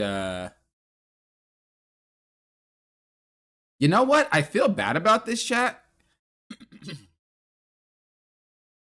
I'm going to put him at takes effort. The thing about Loki that made him really good was being able to match. But honestly, this game goes 0 to 100 so quick now that sometimes he doesn't have enough time to copy an ult. On top of that, there's a lot of characters on your team that are playing characters that you don't really necessarily want to take, like Jeff, White Fox, Rocket. Sometimes you don't really want to take Rocket that much. Like, Mantis is getting played a little bit more. Ultron is getting played. Like, he's getting a lot more supports that just aren't the match type. And again, Loki was only good because you can match a lot. So if you're not running triple, and he's in 2/2/2, and you have strats that aren't picking the right ones, and you're map dependent and you're cooldown dependent, that's a lot of hurt to you. And so I think he's just, I think he's a C. I'm not even going to front. I think he's a C. I'm not even going to front. All right, Luna. Bro, that Luna team up, if anybody's ever played it, that thing is insane. That movement speed boost you get, the double stun, bro, what? It's crazy. I've always thought Luna was pretty good. And I always felt like if you had a good Luna player, she wipes the floor. But I do understand there's not a lot of good Luna players, and the average player isn't a good Luna. But I'm going to need your help on this one, because I feel like Best Sue Storm, thanks for the follow. I missed that so much. I hope you're still here. But thank you for the follow. I do appreciate it. Welcome to Twitch. I might need your help on this one, because I do play in a higher rank, and a lot of players that play Luna already play Luna. So to say if she's good or bad based off higher rank gameplay is kind of unfair. This is why I would split the tier list into ranks, like different ranks, but I don't do that anymore. It's because I can easily place some of these characters knowing that, okay, well, they're in this rank, they're in this rank, you know, they play different. But to give them a full rank based off all of them, that's kind of hard to do, because I don't really know how your Luna players behave compared to mine. Lucky's thinking B, B Will's thinking B, Lauren's thinking B, Boop the Bop's thinking B. Knife Wife thinking B. All right. We're going to go with B. We're going to go with B. I think that's valid. Kato's will go with B. Okay, I think that's valid. I think we'll keep her at B. I don't actually think she's a bad hero. I think that she's really good. But you just have to be good. And honestly, I don't know the learning curve of like a bad Luna to a good Luna because I've never played Luna when I was bad. That sounds horrible to say, but I just never had interest in the character until I got better at the game. I never was like, oh, let me play Luna, and I have no clue what I'm doing. I only tried Luna after I got better at the game. So I don't know what it's like being a bad Luna player. I just know that Lunas can be bad, but I don't know if it's bad because they just suck or if it's bad because Luna's difficult. You know what I mean? So that's why I wanted your help with it. I don't really know where to go with that character. She's weird. But I do think the kit is strong. Magik. Back from limbo. All right, look. Some of you guys already know I made this confession. I made it in my Discord, and I made this confession on stream yesterday. On my main account, I wanted to play White Fox. And let me tell you, she got taken away from me. I played Blade for a second. That's my boy. And the enemy team had Magik. And I was mad. No, I was like, bro, you're getting on my last. I was like, you know what? So I picked Magik. No, I did. I picked Magik. And let me tell you, the amount of people who think you could, the amount of people, especially strategists, who think they could fight Magik is phenomenal. Like, it's actually crazy. I will look at these players. This is Celestial gameplay, by the way. I will look at these players, charging up the sword, whap, and they still look at me, and I'm like, you know you KO'd, right? You just get it. It's free. It's free. And then, you know, I sometimes don't even have to charge it. What I'll do is I'll teleport, spin dash. You know, they had, well, if you play Magik, you know, spin dash, lock them up, free KO. Then I'll ult, bro. I ult at 100 HP, and what I do is I teleport and I spin. Teleport sideways, spin. Teleport. I'm just doing this for the whole ult duration, and the enemy team or my teammates are just KOing them from the back. Character is stupid. I don't even know why. I'm just trying to say, suffice to say, I had a moment of weakness, and I played her. That being said, my thoughts don't change. Character is still busted. Without a doubt. Like, without a doubt. Permaban that character. Especially because this new skin is out. Permaban that character. I don't care what anybody says. She's stupid. Next, we have Mac. What is this? Alcoholic Anonymous? Bro, Magik is so strong and stupid. She's so strong. It's just crazy how strong that character is. Magneto. I'm not really gonna talk about this character. He's always the same, bro. We're just gonna put him at B. If anybody has a problem with that, fight me. All right, Mantis.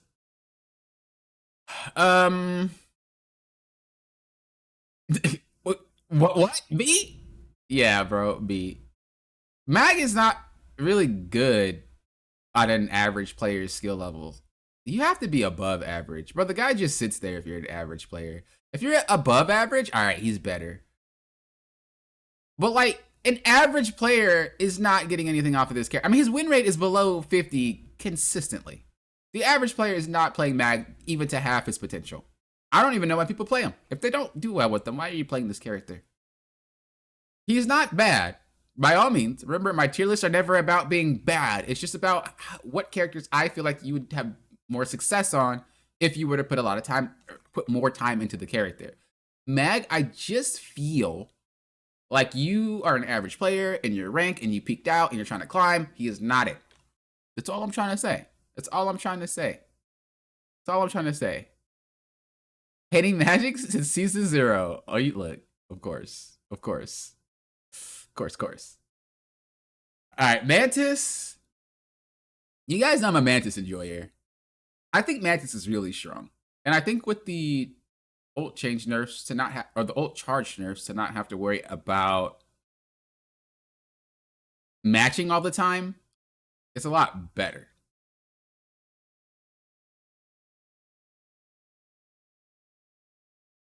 That being said, you know, if you guys have never played Strat, you guys probably not, you guys probably don't understand the struggle. But Mantis is the type of character that is going to be first to blame because tanks take 3,000 damage expecting you to just heal them back up to full. Like, it's kind of crazy. It's kind of, they look insane. They go in, get exploded, ask for assistance. Surely it's Mantis and it's not you. So you're going to deal with a lot of that when trying to climb. Her damage potential is pretty nice, I'm not going to lie, but it's pretty hard to land a lot of her shots. She's one of those characters where she works if you're really good at shooting, or if your team is competent enough not to be exploded in 2 seconds and didn't blame you for it. So we're going to put at takes effort. She's not horrible at all, but that's just what you're going to deal with a lot, is the constant, I need more heals, I need more heals, I need more heals. And you're going to get flamed, people are going to play worse, and you know. Again, Mantis was one of my characters that I used on my strategist account. I climbed all roles, and when I climbed all the roles, I wanted to make sure that I played really basic heroes. So I didn't play anything that could just easily stomp. I played basic heroes that were just very game knowledge reliant when you play them. And she was one of them because obviously she's one of the more game knowledge type of heroes. Her and Adam. Yeah, everything is 2-2-2. We're talking 2-2-2. I don't want to do a tier list on triple stuff because I feel like it's going a little bit out of the dimension and you might not always get it every time that you play, you know? So I just want to do everything on 2-2-2. All right, Moon Knight. Moon Knight. For some reason, Moon Knight players are coping. I don't know what it is, but a lot of Moon Knight players think that this character is not strong. And I feel like everyone else that does not play Moon Knight thinks that this character is strong. And I know a lot of players are like, dude, shoot the onks. That's all it takes.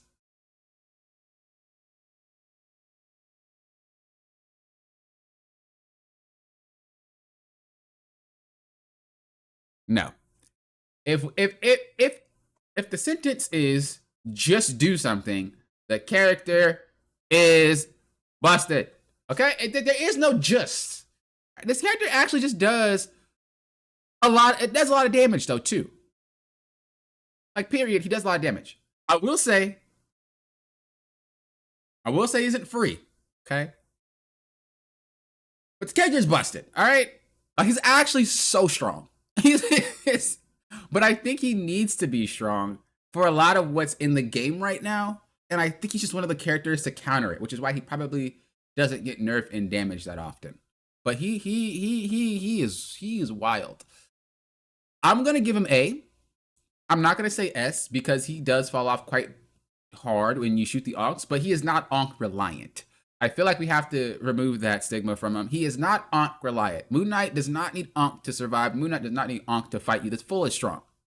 Okay, the onks just help, but he does not need them to fight. If you are onk reliant on Moon Knight, you're not really truly a Moon Knight player because I guarantee you any real Moon Knight one tricks don't need the onk to play the game. They just use it as a complementary part of their kit, but it is not their sole source of gameplay. When you get to that level of Moon Knight, it's crazy. It's crazy. But I'm not going to say that he's free wins just because a lot of Moon Knights do fall apart if you break that onk. So we're going to just let it be. Next, we have Namor. God, this character, bro. Why did we buff this fool? Moon Knight is a terror. Or not Moon Knight, I'm sorry. Namor is Moon Knight is a terror. But Namor is a terror. Like this guy is a terror. The flanks, terrifying. The ult, terrifying. The poke damage, terrifying.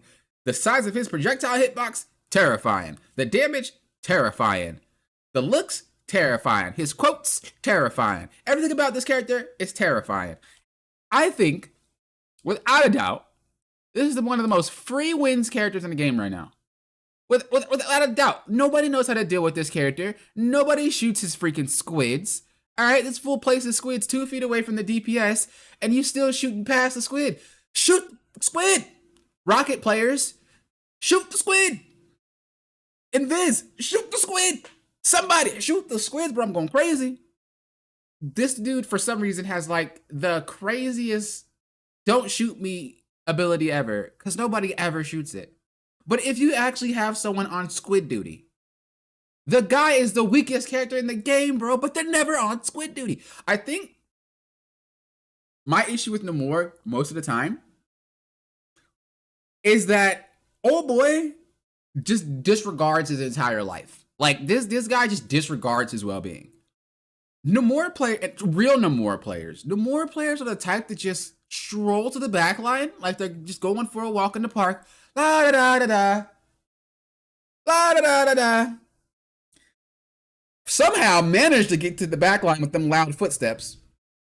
Mind boggles me how he appears from there to there when he sounds extremely loud.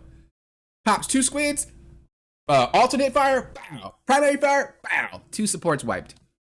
Well, guess we can't play the game. What's up, Magik? Heaven forbid you have a Spider-Man on your team that does not want to swap.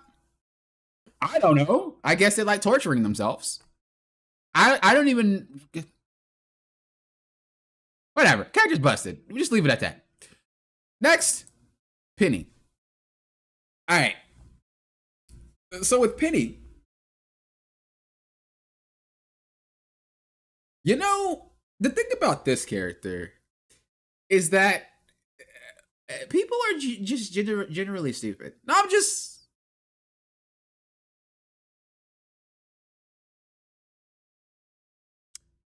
Is she good? Or are we bad? You know what I'm saying? Like, is she actually a good character? Or do we just suck? Because let me tell you, the amount of DPS players that I see walk over the nest to get to the supports to just get immediately exploded and then do it again has me thinking, either you're bad or you're insane. Man, the amount of strategist players that just walk over the mines, just get exploded, you're bad or insane. The amount of tank players that I see walk over the mines and then like put themselves between the mines, the enemy team, and then his team or her team. I don't even know what the logic is there.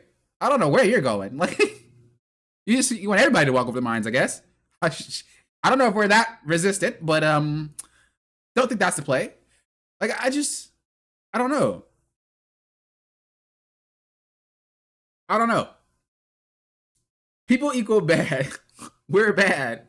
People don't shoot the nest. Exactly. They don't shoot the nest.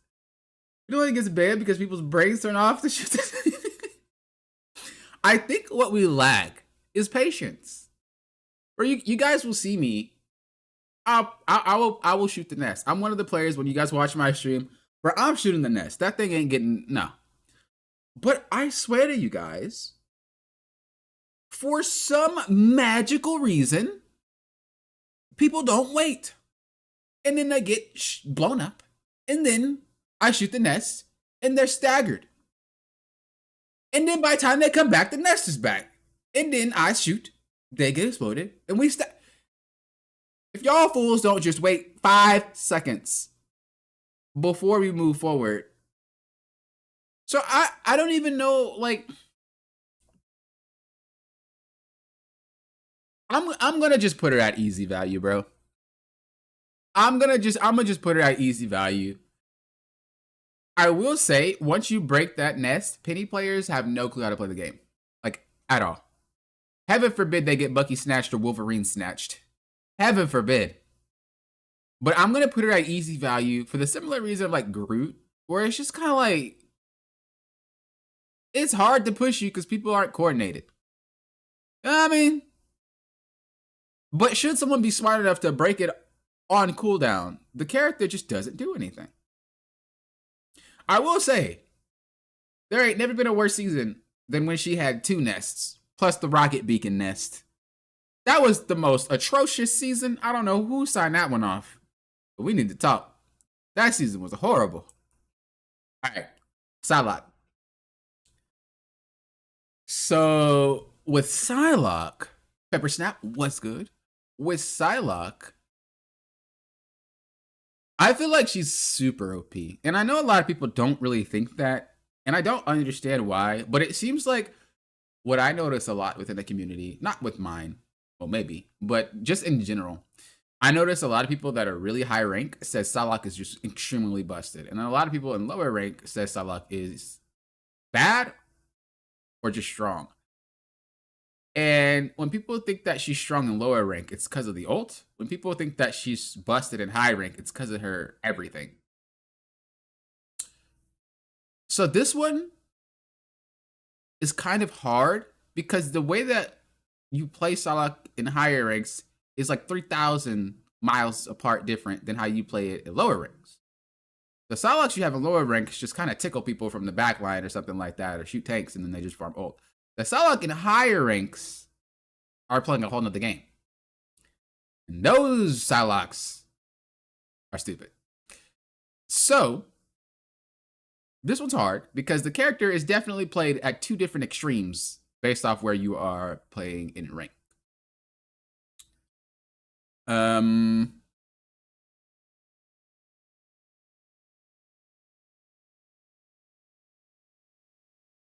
Oh, this one's hard, guys. I'm not even gonna lie to you guys. Cause I don't want to use my rank as an excuse to be like, oh, but I also don't want to use your rank as an excuse because it's just like, that's not fair. That's untrue. This is the problem with characters that are skill expressive and characters that actually reward you for being good or bad. Cause so Psylocke and low ranks are nothing. But they're so terrifying in higher ranks. S in the hands of good players? Agreed, but not every player is a good player. I can't have people looking at the tier list and think like, well, I pick Psylocke and I always lose my games. Because then I have to be honest with them and be like, look, baby, you're losing your games because you suck. Okay? You should be able to look at it and just be able to tell you, you should be able to do it. I don't want to be honest with people. That's all I'm trying to say. All right. I think S is a little bit too high. I do think in the right hands she is an S, but I will give her A for the simple reason that I'm conflicted because I think she's busted. But not everybody plays at high rank, so it's unfair to even give her that. B, that's a lie. A,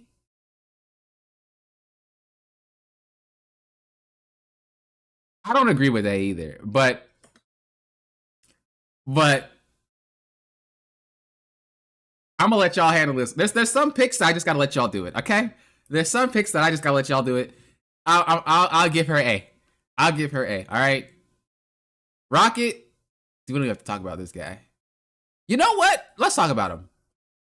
Let's talk about him real quick. When Phoenix is picked, characters just unplayable. First of all, and there's a lot of other characters in this game that are very good at breaking that beacon. Also, if you just continue to, or his amp, if you continue to break his beacon, character sucks. But a lot of players don't do any of that.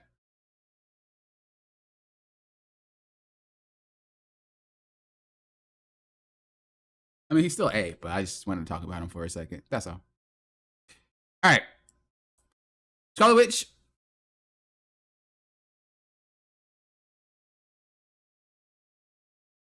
I don't really see Scarlet Witch that often. I'll be honest with you. I see her every now and then when I'm playing Cap. Go figure. But I don't really see her otherwise.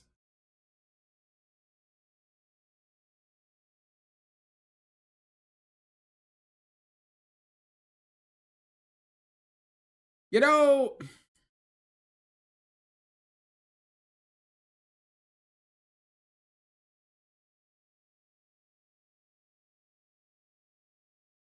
This one's hard. This one's hard. I mean, think about it. Wanda into snipers is pretty rough. You're gonna have to flank a lot. Wanda without team up is rough too. But she did just get a buff with her damage. I think the thing is, there's like one dimensional Wanda players, and then there's like big brain Wanda players. It's kind of similar to Cap. You know, it's similar with a lot of these characters that have very simple kits. You have just the basic version of them, and then you have someone who plays them a lot, and they can pull off a lot of crazy things with them, and a lot of different ways to play the game. Because the kit's so simple, you don't really have a choice other than to be creative. So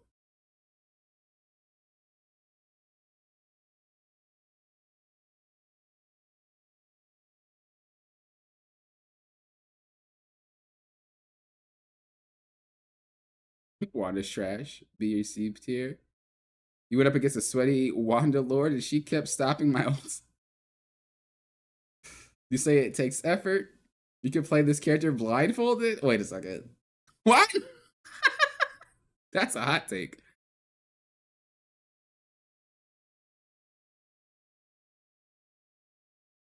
And he's changed their fall off damage, and it's worse than people thought. She's not the same.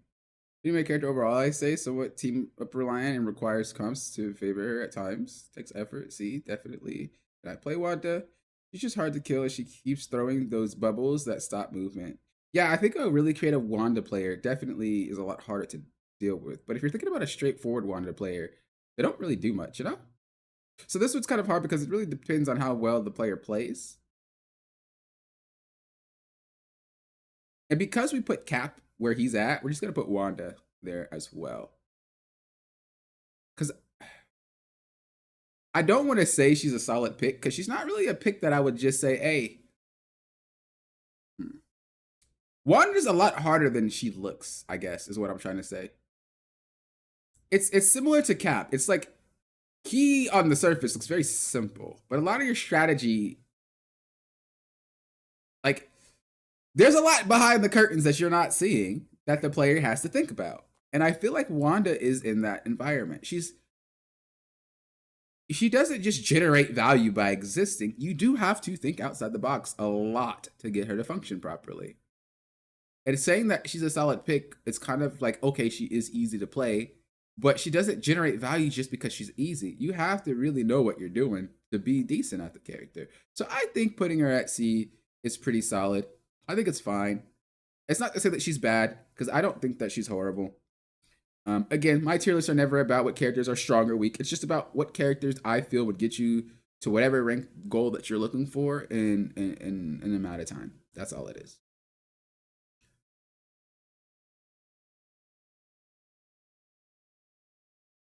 See, makes sense. I say most players just don't like auto aimers like any of them. That is true.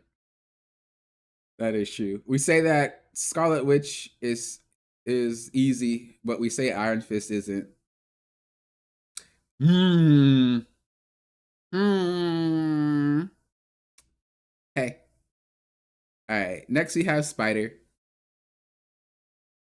Um.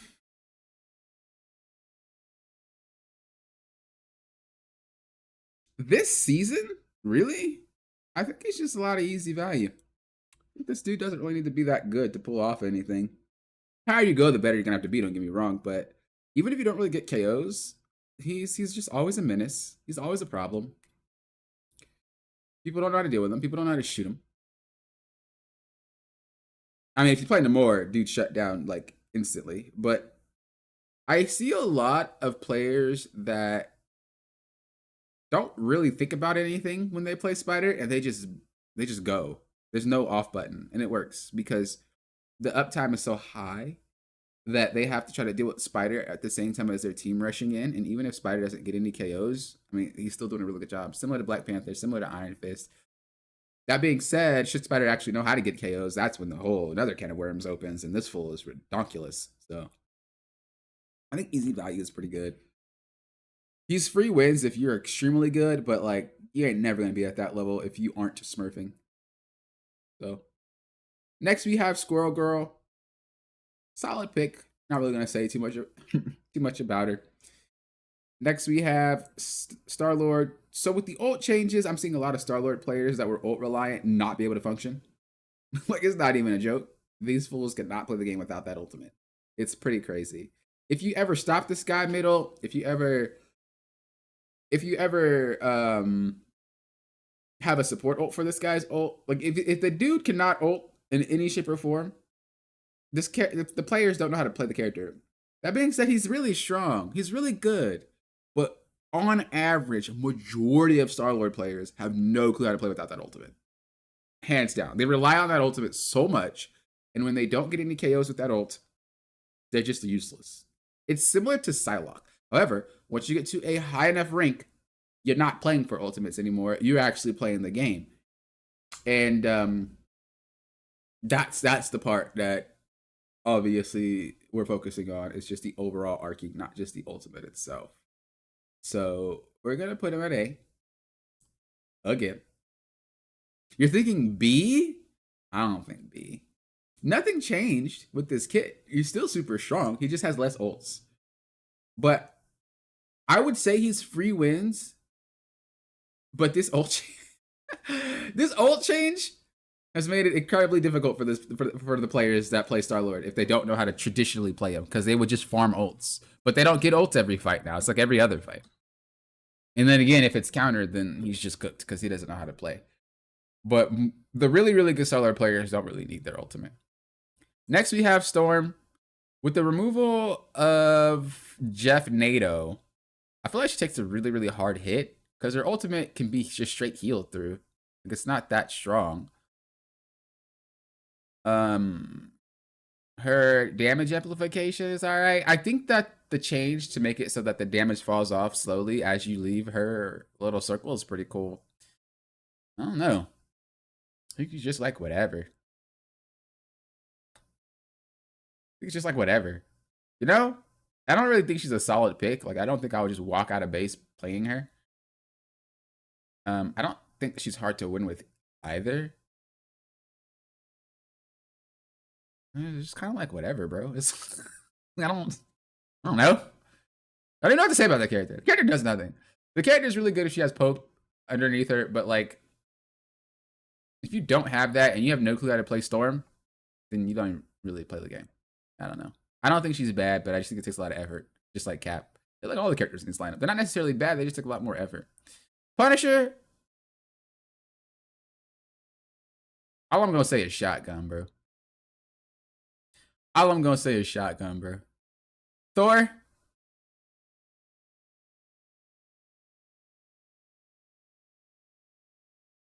I'm not going to put him at S tier, but I am going to put him at easy value. Oh, you guys can't see this part. Let me go down a little bit. Ooh, okay, there you go. Don't follow the Thor agenda. I would say he's S tier, but I'm not going to put him there. I think he is S tier.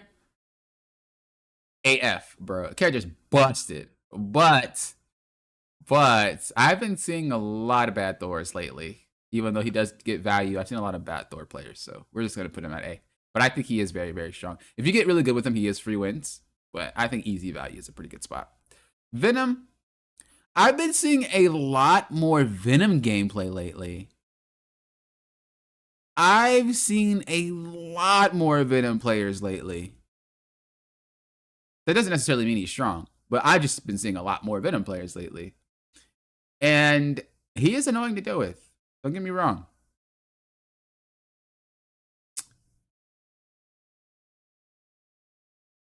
But like, I feel like you have to be so good at this character for him to work. Because more often than not, you just kind of hop in, you take 3,000 damage, and then you just leave. Yeah. Like, if your team isn't goofballs trying to just damage this guy, and they just continue to play the game until he leaves and your healers pocket each other, I mean, what does he do? I think he is strong, but like, I just think he takes a lot. Yeah, he eats up a lot of attention. I'm going to put him at B. I don't necessarily think he's bad, but I don't think he's crazy. You know? But I definitely don't think he belongs in this takes effort because Venom is a carry hero. He's a carry hero. Winter Soldier. You know, I have been putting Winter Soldier in S tier for so long, but this season I'm not feeling like he's S tier. I'm gonna let you guys marinate on that though. But I don't actually think that this dude's an S tier character. What do y'all think? I think he's A. I think he's A. I don't really see this guy being S tier. I genuinely think this character's an A tier character now. Nothing has really changed other than players knowing how to play against him. But I just think he's, I mean, he's strong, but he ain't free. I haven't seen Buffy's popping off as much as they used to. Yeah, that's what I'm saying. It's not as crazy. There's some, but it's not as crazy. He's still pretty solid A. Or he's still pretty solid, probably A. You think he's S, Adolfo? You're a Bucky player, though. And you're also in a lower rank than you usually play. Come on. Bucky just got power crept by Elsa, possibly. A tier, he got a nerf to his primary fire. Oh, yeah, he did, didn't he? That could be a reason. His skin feels great this season. My Star-Lord and Punisher have been frying. Bucky is B? All right. I don't know about B. I feel like Bucky is A now because of the other DPS being worse. Bucky is perma-dead against flyers.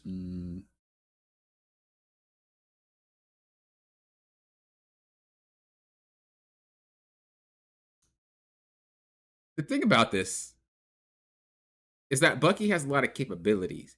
You know what I mean? Like he has the ability to do XYZ. But that doesn't mean he always does XYZ every match. With the reduction to ults, he also can't pop his ult off as much, which means he doesn't team wipe as often.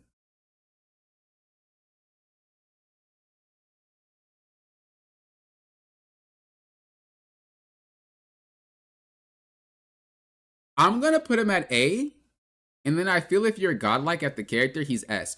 But I've just been seeing a lot of basic Buckies, and they haven't been. No, I don't believe I can put him at S with what I've been seeing. So I'm gonna just go with that. Wolverine. Bro, I'm tired of this character. Bro, I see this character almost every game now. Like, I'm tired of him.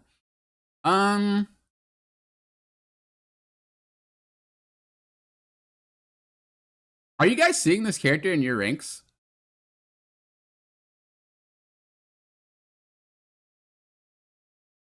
I'm just curious.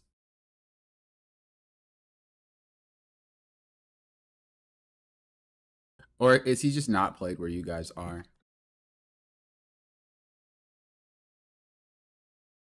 You starting to see him more? Okay. Yeah, because I'm starting to see him a lot more as well. But I was curious if it's just because I was playing Cap. Other than just full just being played.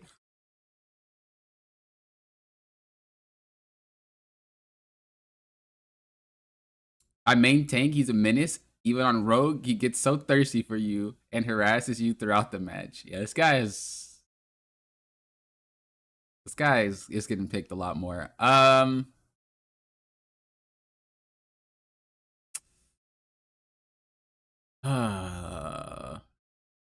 This one's hard because I know for a fact that Wolverine will thrive way more in lower ranks than higher ranks just by the nature of the hero. You know what I mean? So I don't feel good at putting him at A, but I know that he does get easy value in low ranks. But you're not getting just free value elsewhere.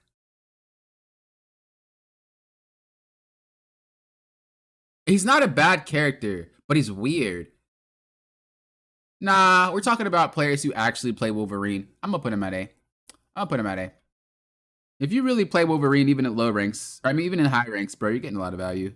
Even if you don't get KOs, you're still getting a lot of value because you're snatching people. Like, you shouldn't be missing snatches if you are a Wolverine player, Period. Like it doesn't make sense. It doesn't make sense. I was thinking about it as though like if you're new to Wolverine or if you're picking him up, but like we're talking about players who main these heroes. That fool is busted. I don't want to put him on S though, but he's super strong. All right, next we have Mr. Fantastic. His presence alone is free value. That's true. I'm just concerned why people dive with him in the backline though. Like, do people understand his purpose and play style? I mean, he's not only a tank buster. He can go for other stuff, but you know. Mr. Fantastic. I've always said this character was busted every single season. Like every single season, this character has been a problem. And everybody at the start of when he first got dropped, people were like, oh, he's bad. The next season, oh, he's bad. The next season, oh, he's bad. And then we started to see him kind of power creep. And I always thought he was good. I always thought the character was insane. I think that he is still really strong. And I think that a lot of what's being played right now, he plays really well into. Like, really well into. And his ultimate is very good. If you don't have another tank, he's very good at like being a pseudo tank. I think he's a very good character. D or C? Yikes. B or C? A? Alright. I'm going to put him at A. And if you get really good with him, I think he's S. But I do think he gets a lot of free value just as existing. The character is just there. A lot of his gameplay is managing his inflation, though. Sue Storm. So, this character has been hit with a nerf. I think 2 or 3 times in a row.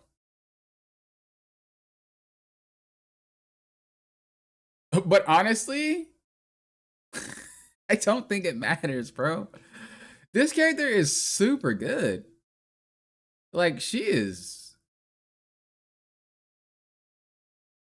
wild. I don't know if any numerical nerfs are going to really change how she functions. Like, she had cooldown adjustment. She had shield adjustment cooldown. She also has shield HP cooldown adjustment. Or not cooldown, but like the HP to it adjusted. Trying to see if she got... Oh, yeah. I think she got a buff in the invisible healing, maybe. But regardless, I think she's still super strong. And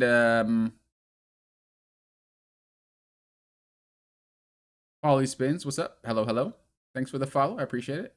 Another reminder, if you guys would like to watch on Twitch, you guys can. If you guys would like to watch on YouTube, you guys can. We stream on both. Make sure you like the stream, by the way, if you guys are enjoying it. If you're on YouTube. I think she's just a solid S. I'm not going to lie. I'm not going to sugarcoat it. Some of you guys might disagree, fight me. But, bro, this character is just beyond insane. Like, she's beyond insane. Now, the one thing I will say is that average Invisible Woman players, if they are heal botters, they do not get the full value of the hero. And so I do want to classify this. Because what she is capable of is not actually how players generally play her. But if you play her to her abilities, she is broken. And I think that it's unfair to make a character lower in a tier list because the player doesn't play them well. Doesn't make sense to me. So I'm going to put her at S. Human Torch. The buff that he just got, amazing. I just think he's a solid pick. Not really much to say about it. I'm going to say he takes effort. I think he's good, and he is a solid pick, but I just think it takes a lot to get there. I feel like an average Human Torch player, even if they have hours on them, they just not cutting it. You are going to have to put in some more work. So we're not going to put him there. We're going to put him there. The thing for this character, I've been seeing a lot. What's funny is that the thing is only played a lot on NA servers.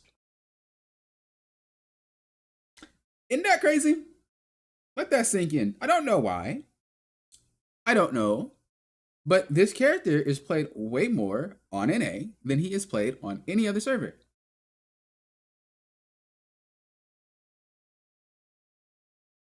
And it's not because of the Hulk team up. This dude has just played a lot more on NA than any other server.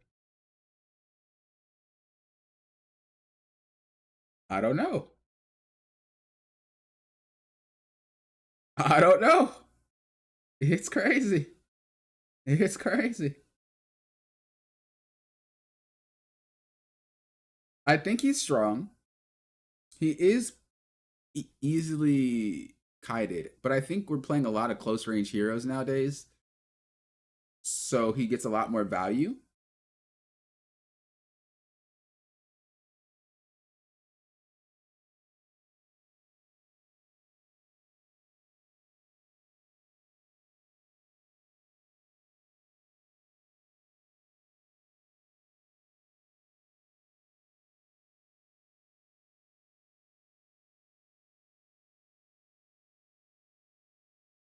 Survivability is crazy. Thing is A for sure. EU players play more poke.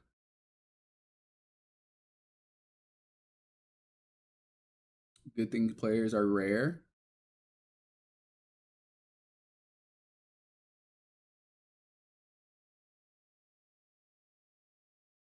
This was really hard. I feel like he's just like a hit or miss. He's either good or he's bad.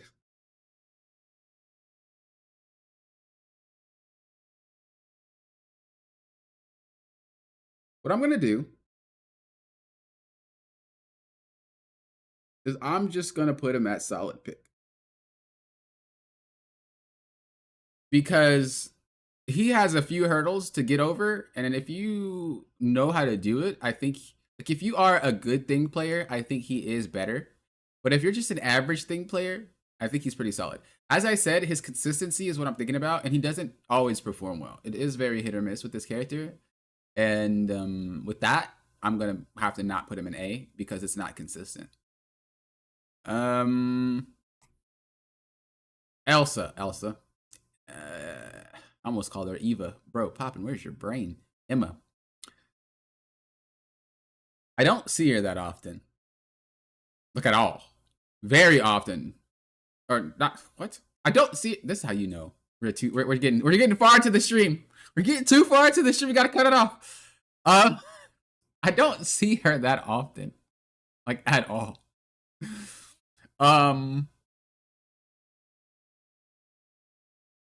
Is she banned? I don't ever see her banned either. She's banned when you play Lauren. Do you guys see her banned? You're thinking A? Is she easy value though? No, you don't really see her banned that often? I don't see her banned that often either, Kato. Is she easy value though? Like how often do you guys actually see Emma do anything? Like how often do you guys actually see an Emma be like, oh, there's an Emma, oh my god. You know what I mean? Like it's just kind of like they have an Emma, okay.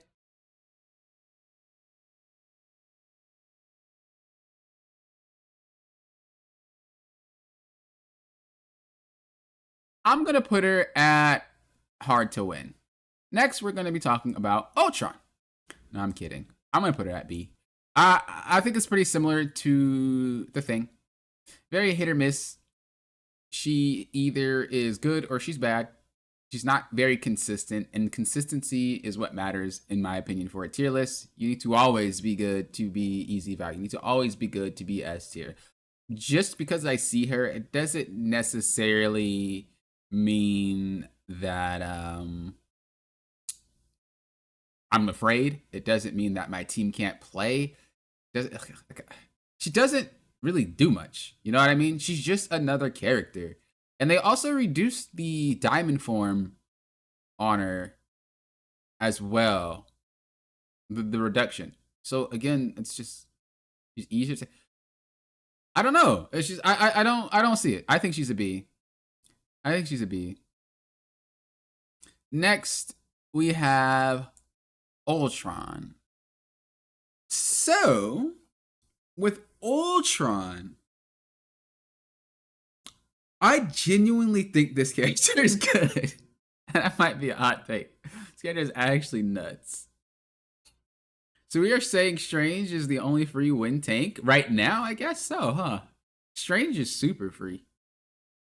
I mean, people just don't play him. They play Mag more, which just mind boggles me. But Strange is definitely with Invisible Woman team up. It's actually gnarly. How is Jeff D tier? I carried myself to GM him this season easily. He's not that bad. You got to watch what I said about him. Okay, so with Ultron.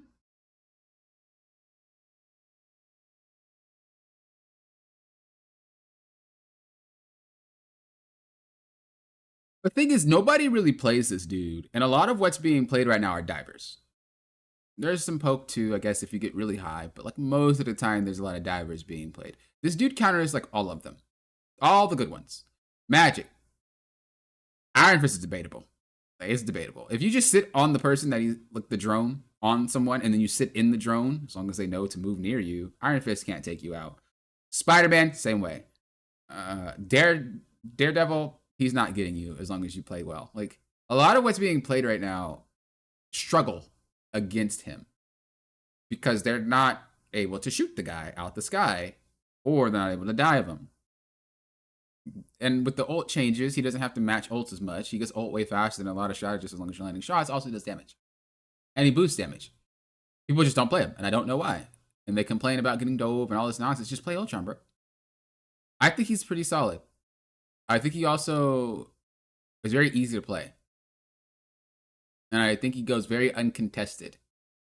But he's in the same situation as like Mantis or Adam. Maybe not Adam, but Mantis, where it's like, okay, my team gets obliterated with damage and then they're mad at me because I can't heal through it. And it's more like a skill gap from your team rather than just Ultron not being able to do enough. But having AoE healing on multiple targets is just an insane ability. And people just sleep on it. Honestly, especially with these new ult changes. Chat. Okay.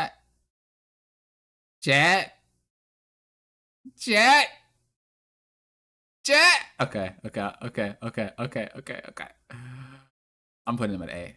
Look, it's a hot take. I know it's a hot take. But you gotta remember, Win has poppin'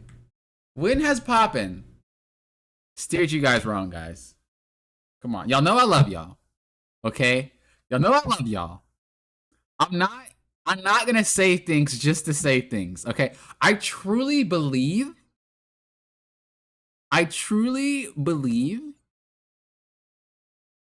Ultron is pretty freaking decent. Because a lot of what's being played right now cannot touch this dude. Alright? That's all I'm gonna say. A lot of what's being played can't touch this dude, and a lot of what's being played are divers. Which means that if Ultron could put a drone on a Magik, if Ultron could put a drone on a Cap, Ultron put a drone on a Mr. Fantastic, on a freaking Iron Fist, on a Spider-Man, on a Star-Lord, on a Black Panther, on a Hulk, on a freaking thing, on a Venom. That is nuts. And you're amplifying the damage when they go in? Dude, I'm telling you right now.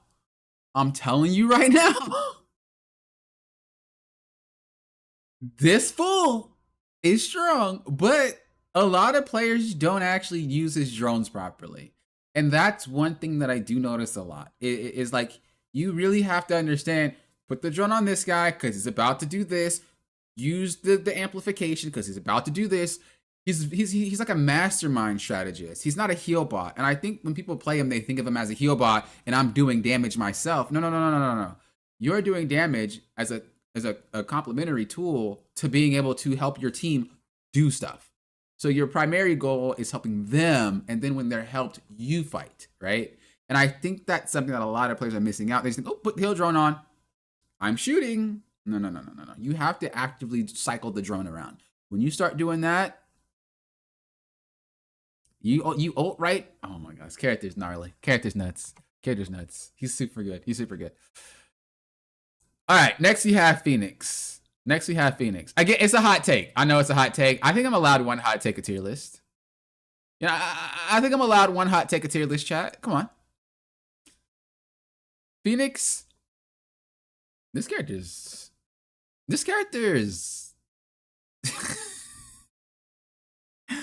Okay, look. Look. Either she pops off or she doesn't. I don't think I've ever seen an okay Phoenix, bro. Either you're fuego or you're buns. Like I'm not even gonna front. I'm not even gonna front, bro. Either you pop off like crazy or you need to swap. There's not an in between with this hero.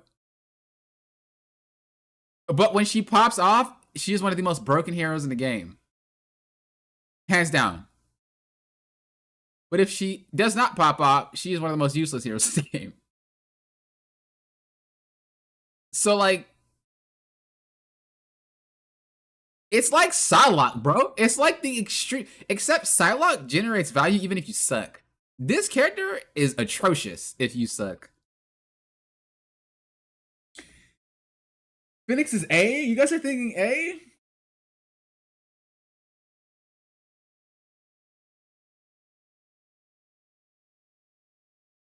Chat, why are we so split? Chat, why are we so split?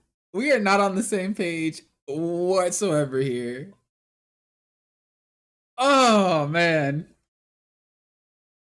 Why y'all gotta do me like this?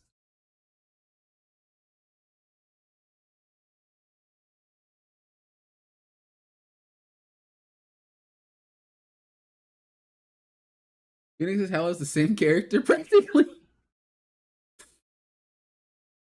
By now, most can aim with there. Stop it. Phoenix is S-tier with crazy mobility. Stop playing. She's like Hela, but more damage.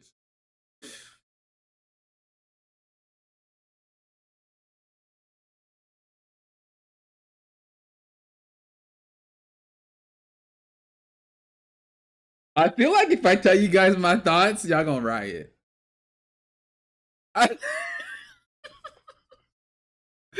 Bro, I feel like if I tell you my thoughts, I'm about to get unsubs, unmemberships, bro, Discord leavers. What do I do? What do I do?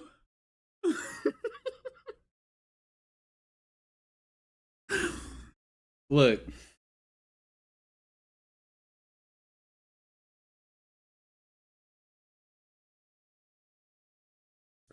Look. All right. So, the reason why I think that Phoenix is not S tier, hear me out though. Hear me out. The reason why I feel Phoenix is not S tier or A tier is because you have to be good at her to get to that level. The character base value is not S tier or A tier. If you say she's broken, play her for 5 games and let me know how you win. I promise you, you are not winning those games. Okay? Okay? So, because she is difficult to reach the insane amount of value, you have to be good with every character? No! No, you don't. No, you don't. No, you don't. Okay. Just because you land shots with Phoenix doesn't automatically, like, make you good or make you strong. Like, I don't know. Maybe this is just my experience against them. Okay, look. I'm gonna say this. This is This is not pulling out the high rank card, guys. This is not pulling out the high rank card. But I will say, if you play a character that you're not proficient with in high ranks, you do horribly. If you are a low rank player and you play a character that you're not proficient in, it's okay because all y'all not proficient, all right? Look, I'll just be honest. So yes, my bias could be influencing my thoughts on this character because it's so obvious when someone does not play something in a rank where most players play their hero hundreds and hundreds and hundreds of hours.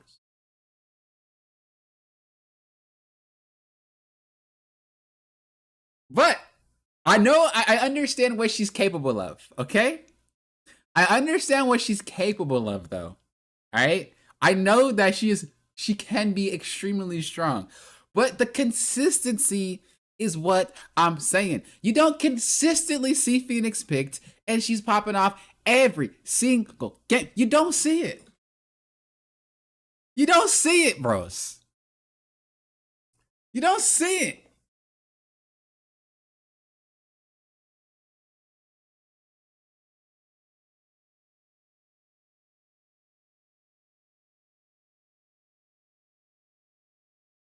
No way you're gonna put Ultron above Phoenix.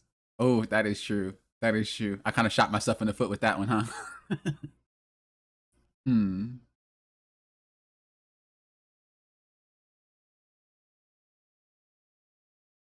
All right, look, chat. I'm gonna fold. I'm gonna fold. I'm gonna fold. I'm gonna put her at A. I'm gonna fold. I'm gonna fold. I'm gonna fold. Okay? I'm gonna fold. I'm gonna fold. All right? I'm gonna fold. Y'all win. Leave me alone. Y'all win. Okay? Jesus. My opinion don't matter with that character. Y'all win. I'm done. I'm done. y'all, y'all win, bro. Forget it. I cave. I cave. I cave. All right. Next we have Blade.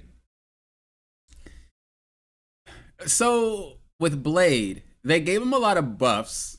They gave him a lot of changes, and I honestly, I spent that whole time playing Blade from Grandmaster to Eternity. I spent that time before he got buffed. And when I heard people saying, oh, you know, he's getting a buff and he's going to be amazing, he's going to be crazy. And I was like, I haven't read them, but I don't think that's going to be the case. I think it's going to be the exact same. He's just going to be quality of life to Blade players. You know, if you play him, cool. You don't, well, you're probably going to suck still. That being said, after the buffs, he's the same. There's not really much of a difference. The thing about Blade is that he requires precise timing to do anything. Like, you need to understand why and when. And that is something that a lot of players struggle on in general. A lot of players don't press pause. A lot of players just go, go, go, go, go, go, go, go, go, go, go, go. That gets you KO'd a lot on Blade. There's a lot of players that don't do anything, and he's not able to just sit there and do nothing. He's not a poke character like that. He has to flip between the two consistently. And it's just not something that you see that often with Blade players in general. And again, I've personally had my experience climbing this character from Grandmaster to Eternity. I think it was Grandmaster 3, but it's probably 2. Maybe like 3 at 80 points. But you guys, I did it. I did. You guys, you see it on stream. I climbed. I enjoy him. I still play him today. But I don't think those buffs really do anything different. I'm going to just put him at takes effort. Because he's not necessarily hard to win. He doesn't make your games harder. But he's similar to the other characters where you have to just kind of think outside the box. You're not able to really run it down like that. All right, Angela. Angela. I think she got a nerf to her damage when she's flying. And then she's better on the ground. But like, I don't... The thing about Angela is, like, I'll see a lot of Angela players just go for cheeses. They're like Jeff. You know, you just go for off map KOs. I very rarely see decent Angelas that play Angela properly. They just look for cheeses.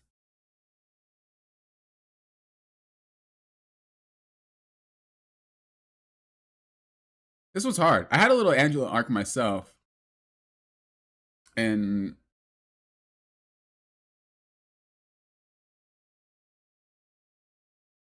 this one's hard. The one thing I will say is nobody shoots her, so she just kind of gets away with flying around for free.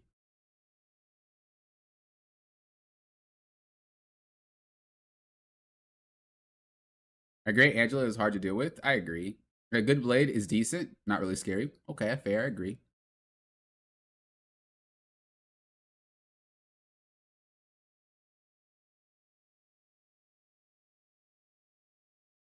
There's nothing that bad. I think every character is viable. It's just you're gonna have to work a lot harder. That's all. Angela is free eats with Rogue.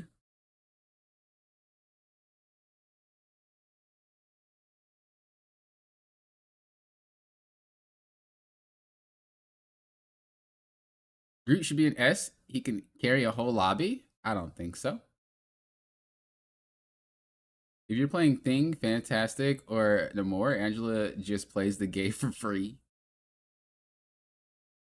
It's funny. I see a lot of people ban the Thing. Oh, you said if you're not. Okay, because I was like, I see a lot of Angelas ban the Thing, but you're saying if you're not playing them.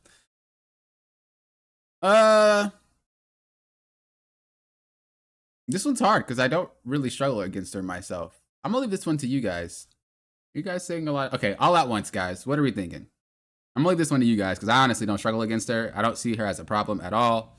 I literally only see one tricks play her, and it's the same people every time. So if you don't one trick her, I feel like she's garbage. So like, I don't know where she's. All right, you guys are saying B, B, B, B, B. Okay, that sounds about right. All right, we'll put her at B. All right, next, Daredevil.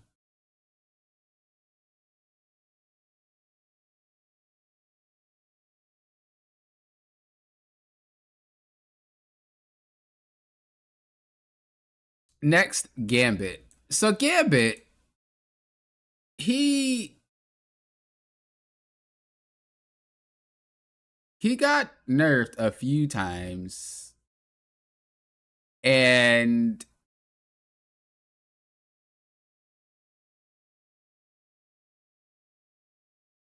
people still can't play him. He's still permabanned. You know what I mean? He's still in. What? We ain't talking about that character, bro. I don't even need to put words on his name. Okay, we just move on.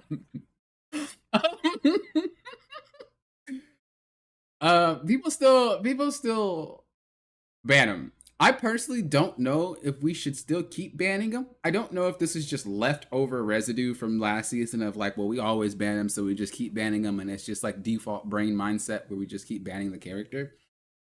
I do know that a really good Gambit is actually busted. Like a really good Gambit is ridiculous. But I also know that an average Gambit is buns, and a below average Gambit is horrible. So there's also that to it. I don't think he actually generates free value.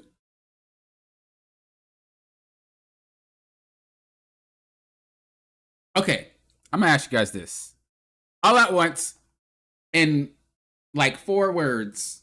What is your personal issue with Gambit? Why do you think he's strong? In 4 words, if you can, or if just a sentence, why do you feel like Gambit is strong? I want to know where your heads are, because your version might be different from my version. Why do you think he's strong? Deborah's Freddy Krueger in the streets. Yo, facts. He does everything well. The ult does too much. Free wins. DPS synergy with ult. He has an answer for everything. His ult, his mobility and ult, his ult. Okay. So a lot of you guys are pretty much leaning on the ults. I don't really have a problem with Gambit myself, but my teams don't seem to get to back off on the ult. So again, the ult, Gambit ult runs team over. So ult, Gambit comes down to who has the better Gambit, too much damage. I mean, I kind of see where you guys are going. I think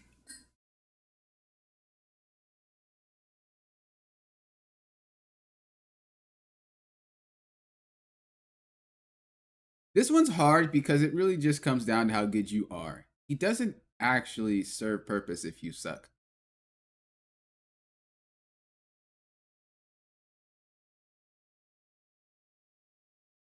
Yeah, his ult is nice, but they cut it down from 10 seconds to 8 seconds. And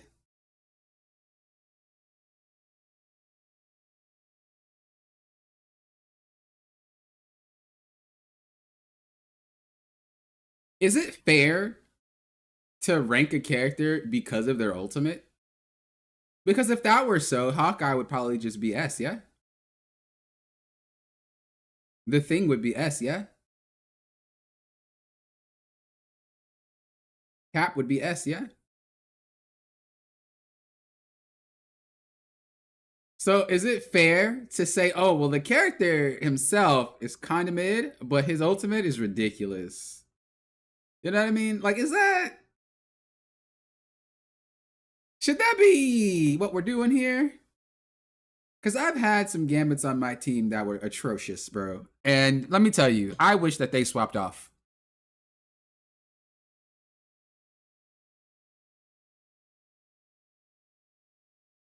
There shouldn't be characters in this game where the game outcome is decided on who has the better Elsa or Gambit. That's the thing, is like, I don't ever feel that way. I've never felt that way.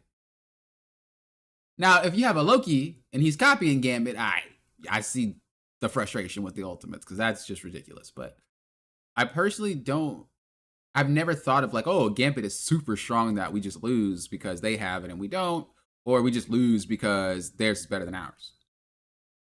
I lose because people on my team think that they have to play Gambit because he gets through, and they do horribly on him. And it's just like, he's not that strong. You don't need to be picking him if you don't know what you're doing. You know what I mean?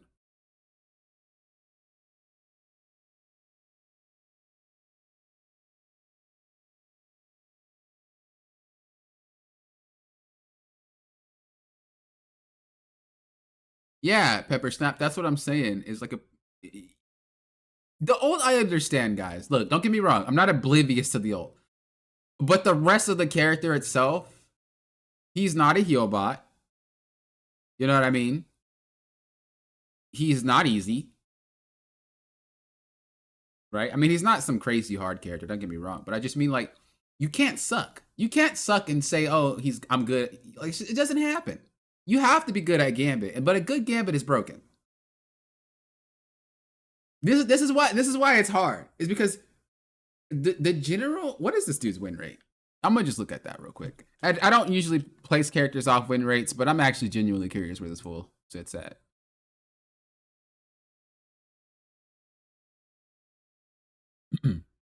Gambit's win rate. What's up, T-Mill? How you doing? Hello. We just going over a tier list today.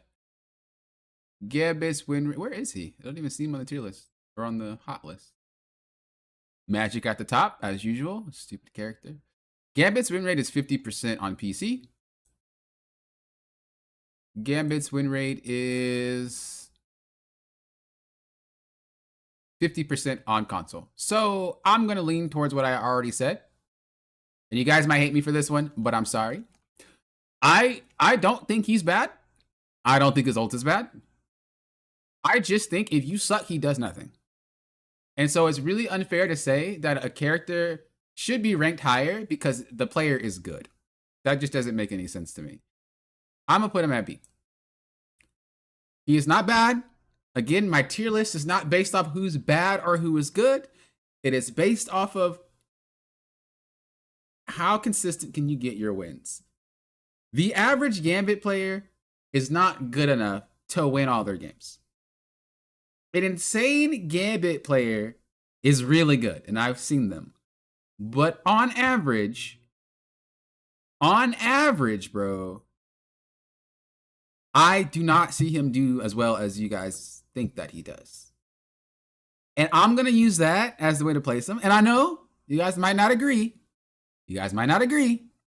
But I'm telling you right now that even last patch before this nerf, and even the patch before that, I think everybody overrated that character. I don't think he's as good as people think that he is. And his win rate obviously speaks for itself. I was hesitant because I wasn't sure what his win rate was. It could have been like 56, and I'd be like, oh, okay, maybe the average Gambit player is better. But the fact that he's at 50% win rate really goes to show the character is not as strong as what people may think that he is. It doesn't really matter. The ult is good, but there's a lot less ults going around now. So you're not getting his ult that often, which means you're forced to play Gambit himself, not the ult, which means that it's a lot harder to pull off. His healing isn't as easy to pull off. His damage isn't as easy to pull off. If he's dove, he has to know how to play it. He has to know how to reposition. He has to know how to clean up KOs himself. Like, this is a lot for an average player to pull off. It doesn't happen. It's like a high rank thing. Carry with the gifted subs. Well, memberships. Why do they call them different? YouTube, why you want to be different? Tomo Gara, you got a free one. Make sure you thank Carrie. Jay Frazzy, you got a free one. Make sure you thank Carrie. CTR Chris, make sure you thank Carrie. You got a free one. Carlaju, make sure you thank Carrie. You got a free one. Thank you for the gifted. I appreciate that. Thank you.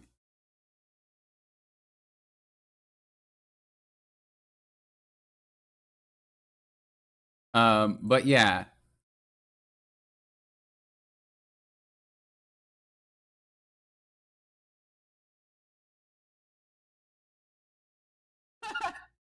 That's funny that you say that. I think he's still viable though, T-Mill. I don't think he's horrible. He didn't get nerfed that hard. But, you know, I don't think he's as strong. I don't think he's as strong as people think. And of course, I'm not trying to disregard you guys. I love y'all. I'm not going to be like, well, I'm a higher rank. I've done this. I know. That's not how I do think about you guys. But I can't honestly rank a character somewhere I don't believe. I think without Ultimate and with these changes, it's really making Gambit have to play for real. And as you guys were even saying, why you think that he's strong, a lot of it leans towards his ult. But if he's not ulting that much, then he's just a regular character that needs to know how to play neutral well. And a lot of players don't play neutral well. So until that changes, I don't think that he's going to be any higher than that. He is a good character, though. I'm not saying he's bad, chat. He is a good character, okay? He is a great character. He's one of the best characters.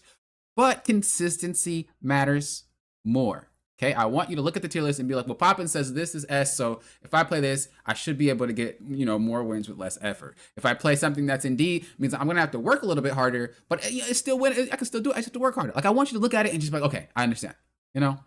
I can't honestly say that if you play Gambit 10 games in a row, you're going to be able to get free wins every single time. I cannot say that. I can't say that. And I'm playing Gambit, by the way. I'm playing Gambit and White Fox this season quite a bit. All right, next we have Rogue. So,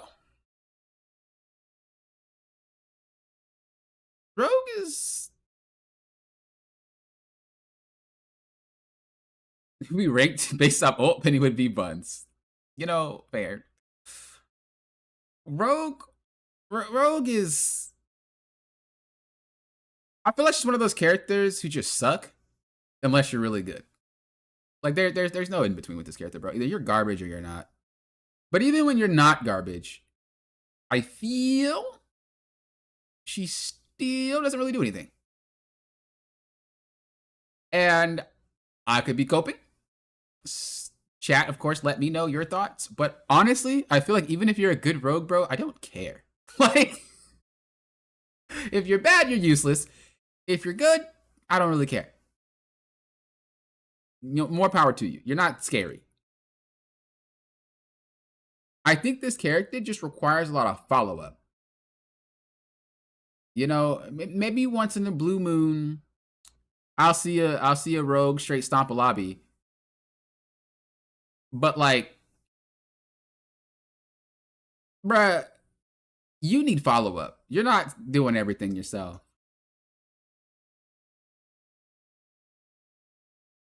And she takes so long to get to that level.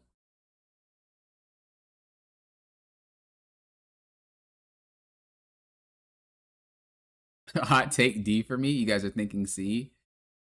Bro feels like she definitely takes effort for sure. Well, I mean, the thing is, even if you know what buttons to press and what combos to have, she struggles a lot.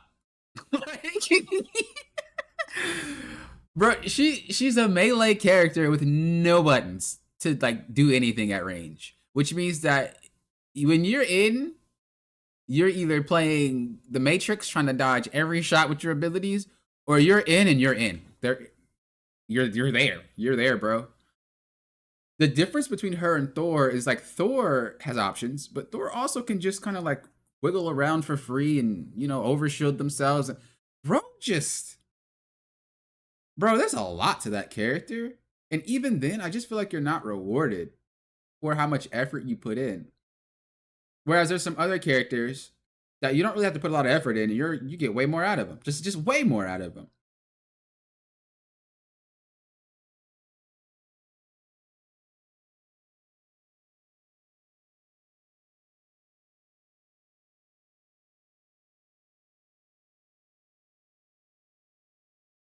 I think she's a good brawler though. Like if it's brawl versus brawl and you have a rogue, I'm down.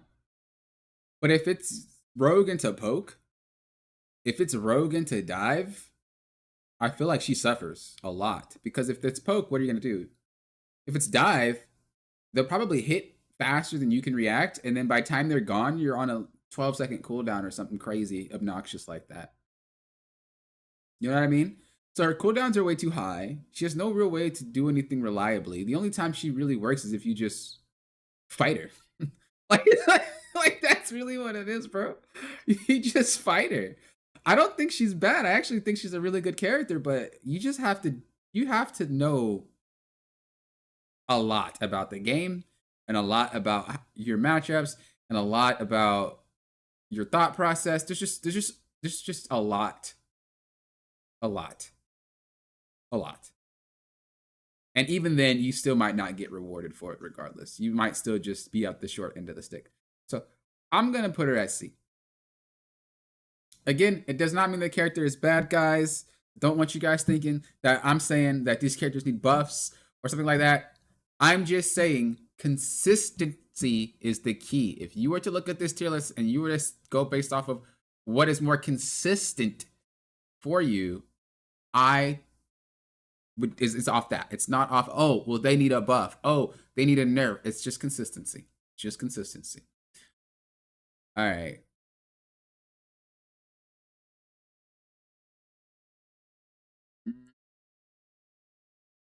Deadpool.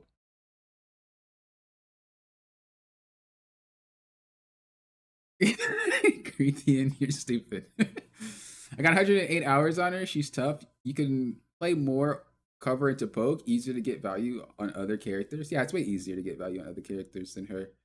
I do like her. I do like her. Don't get me wrong, but it's just she doesn't have a lot of answers to things. And if she does and she messes up, her cooldowns are extremely high. But it's because her abilities are so impactful. So like I don't really know what you're gonna do. You're either gonna nerf her abilities or to give her lower cooldowns, or you're gonna I don't know. She needs something. I don't know what it is. I do know she's capable of a lot, so you have to be careful with that character. Okay, so tank pool. Tank pool, I think is a great. DPS pool, I think is good, but I swear everybody and their mama thinks it's horrible. And strat pool is horrible.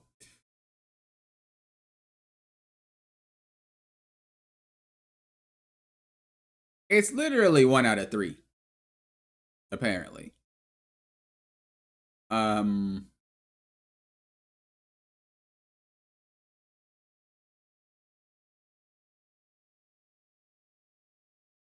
tank pool is A. I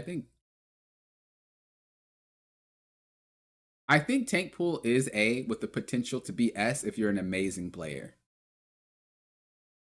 But I don't think it's S right off the bat because it relies on you hitting your shots. Um, so it's not S. It's inconsistent to be S. Honestly, it might be a little bit inconsistent to be A, but I'm more inclined to give it A than I would his other forms. Uh,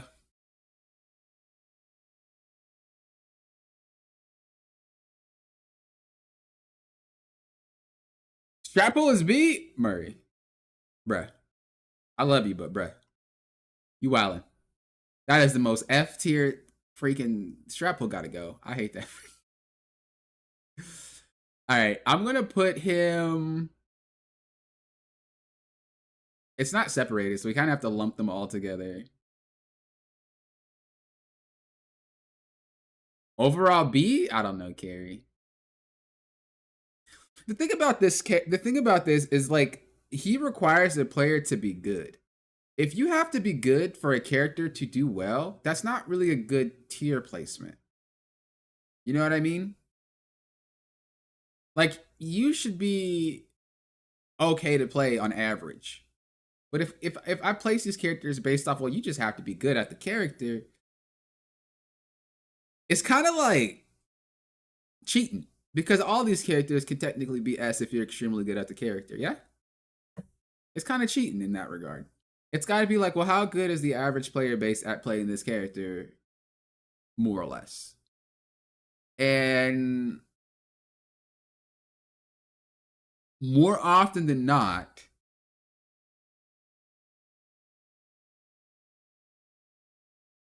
all right, I'm gonna let you guys choose this one because I might be a tad bit biased, and Papa knows when he's biased. I'm gonna let you guys choose this, but I'm not. You're not getting anything else. So you're only getting this. Is he C or is he D? He's not getting anything else, but I will let you guys. I want to put him at D, but I know that you guys have different experiences than I do, and you guys might have different inputs. So y'all getting C or D? He is not getting B. He is not getting B, and I'm dying on that hill. He is either C or D.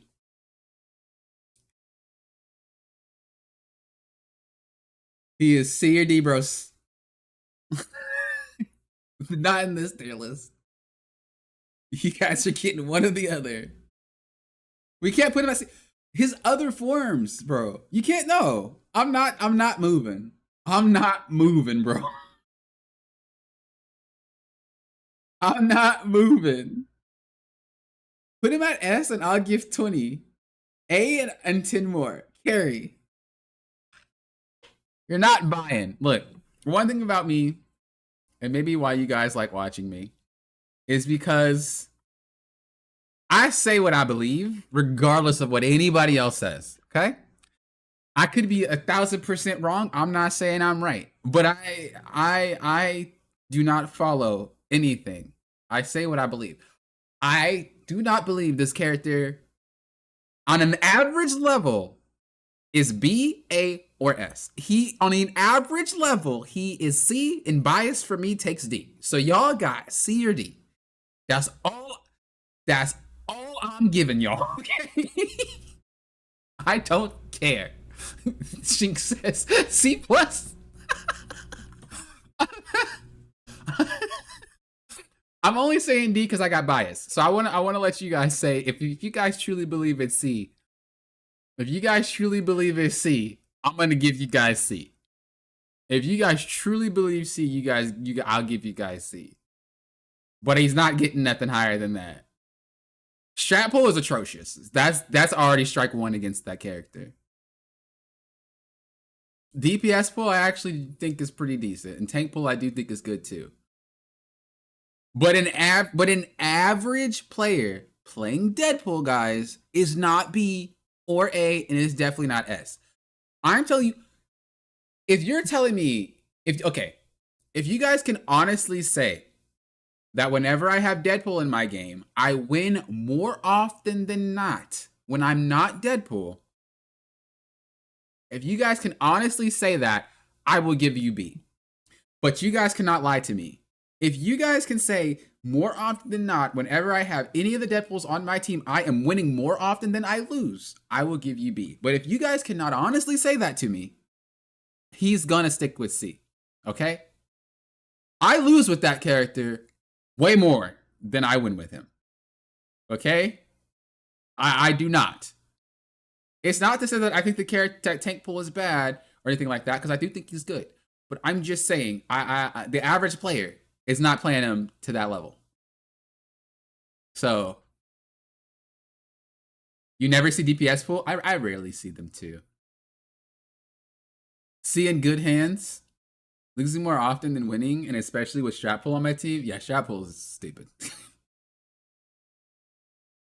I think the only Deadpool is you consistently win with this tank pool. Yeah, but we have to lump them all together. If it were just tank pool, look, I don't know if this will make you guys feel any better. I'm not gonna place them here, but here's what I say about all of them. Okay, if we were saying tank pool only,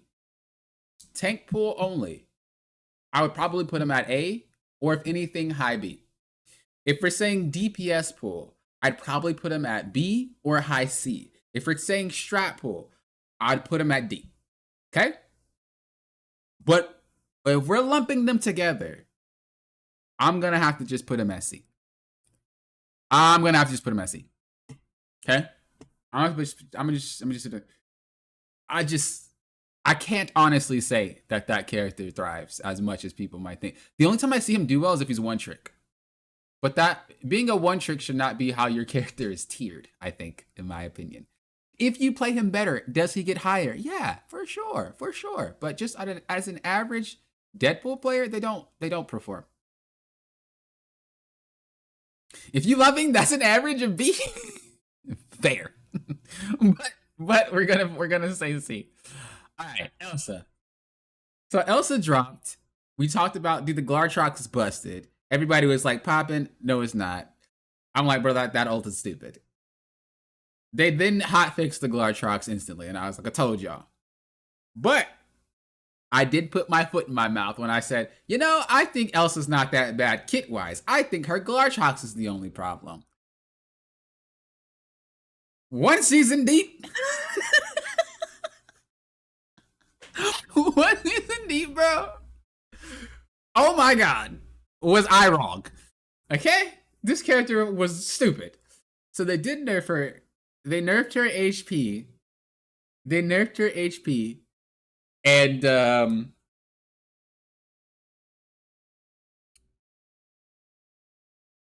it's not enough. That character is stupid. It's actually ridiculous how strong that character is.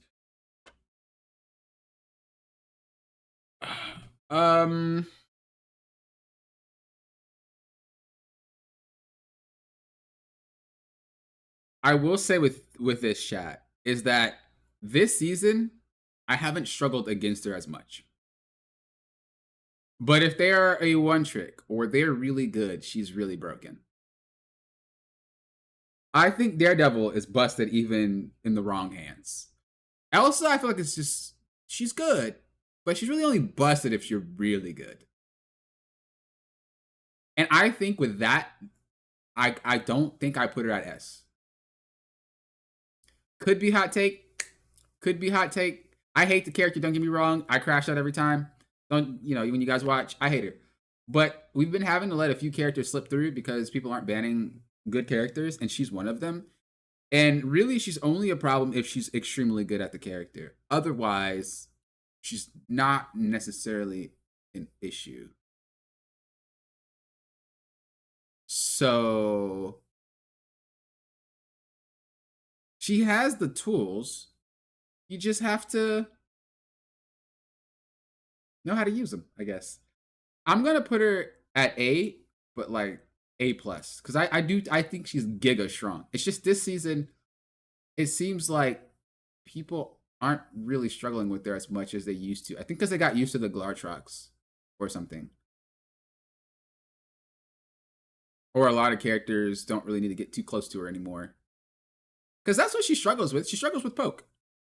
Like, realistically, she only struggles with she struggles when she can't reach. She's like a really close range hero. I do think she's busted. I do think she's really, really hard to take out. Don't get me wrong. But I also think that she's not S all the time. There are some games where I think that she does not do that well. That's all I'm trying to say.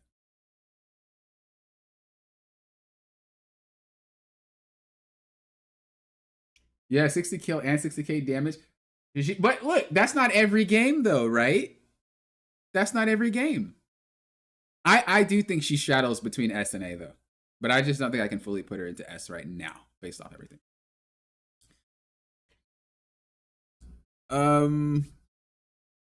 Okay, White Fox. I'm gonna be playing some White Fox later today after this. I'm gonna take a break, eat, chill out, but I'm gonna stream a little bit later today. And we are gonna be playing some more White Fox. That new Cap skin is out. I do like playing Cap, but these strats are driving me up the wall, and I'm gonna get my account banned if I look. All I'm trying to say, I can't handle it. So we're gonna be playing some White Fox probably, and I've been playing a lot of her. I really love this character. Without a doubt, she's probably my favorite character in the game. Man, Cat. Every time I talk about her in a positive light, I just worry about you. I feel like I'm cheating on you. Um,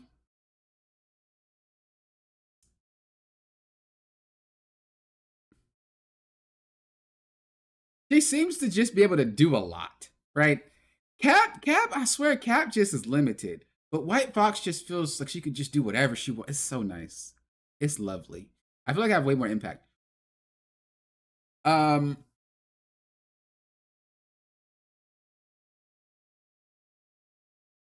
this one's rough because I do know that there's a lot of bad White Fox players. But you guys also know that I play at a different level than a lot of players, and I play the game differently mentally. I'm not really about the flashy. I'm more about the analytical side. I like to think about what I'm doing and why I'm doing it, and then making the correct decisions. And I think that's where White Fox thrives. A lot of players don't play her like that. You get the White Fox that just freaking melee forms and gets one banged.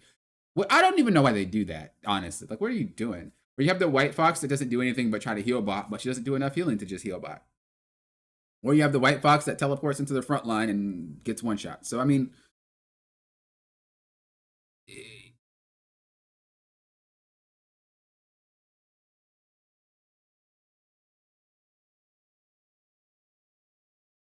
well, up here in one above all, she's A or B.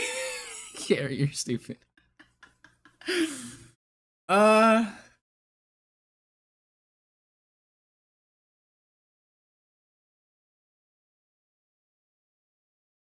the thing about her is her cooldowns are very expensive. Everything she does is expensive. It's powerful, but it's expensive. And I honestly wish we do that with a lot more characters. If we could start like cleaning up some of this roster and making it so that some of the things that they do are very strong, but they're expensive, that'd be cool. Because there's a lot of characters right now that don't even care. They just throw everything and they got it back up in a couple of seconds. But everything she does is expensive. Melee mode, expensive. Teleport, expensive. Um, the taunt thing, that's not really expensive. I mean, it is meter wise, but like, it ain't really that expensive. And if you burn them, she doesn't have anything left, and she's just kind of useless. But she does a lot of damage for free. This character pumps a lot of damage for free. I'm gonna say she has really good capabilities, but we're not gonna tier her based off the fact that I personally think she's really good and I personally think that she gets a lot of value, because people don't play her that way, right? I play her that way, but players don't play her that way. Players don't really understand how to really min max the character, so it's unfair to place her anywhere other than where average players do her. I think I think I think C. Where are we at? Where are we at? I think C. If I were doing it based off my gameplay, I'd probably put her at A. I'm not saying that I'm really, really good at her, but I'm just saying I know when to use everything, and you can get a lot of value out of knowing what to do when to do it. But just regular players, I just think that that's not something that they do right now. Maybe next season we can move her up. Maybe the next season we can move her up. But I'm thinking C. I'm thinking C.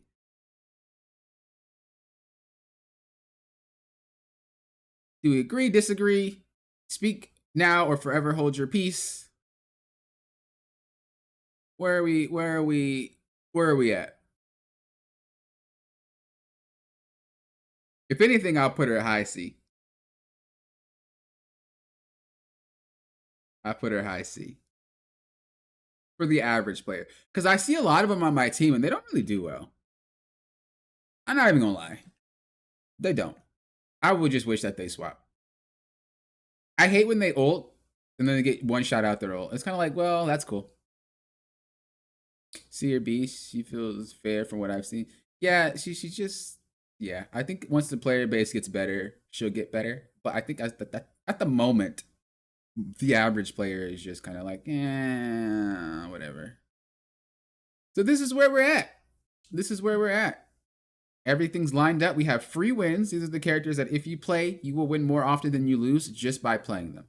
You have easy value. These are the characters where even if you don't really know what you're doing, you're providing some type of value to your team just by existing. Solid pick. These are the characters that they're good. And if you're good at them, they perform even better. Takes effort. These characters are the characters that are you're going to have to do more work to even get on the level of a solid pick or the level of an easy value. Like you have to put in a lot more effort to even do anything.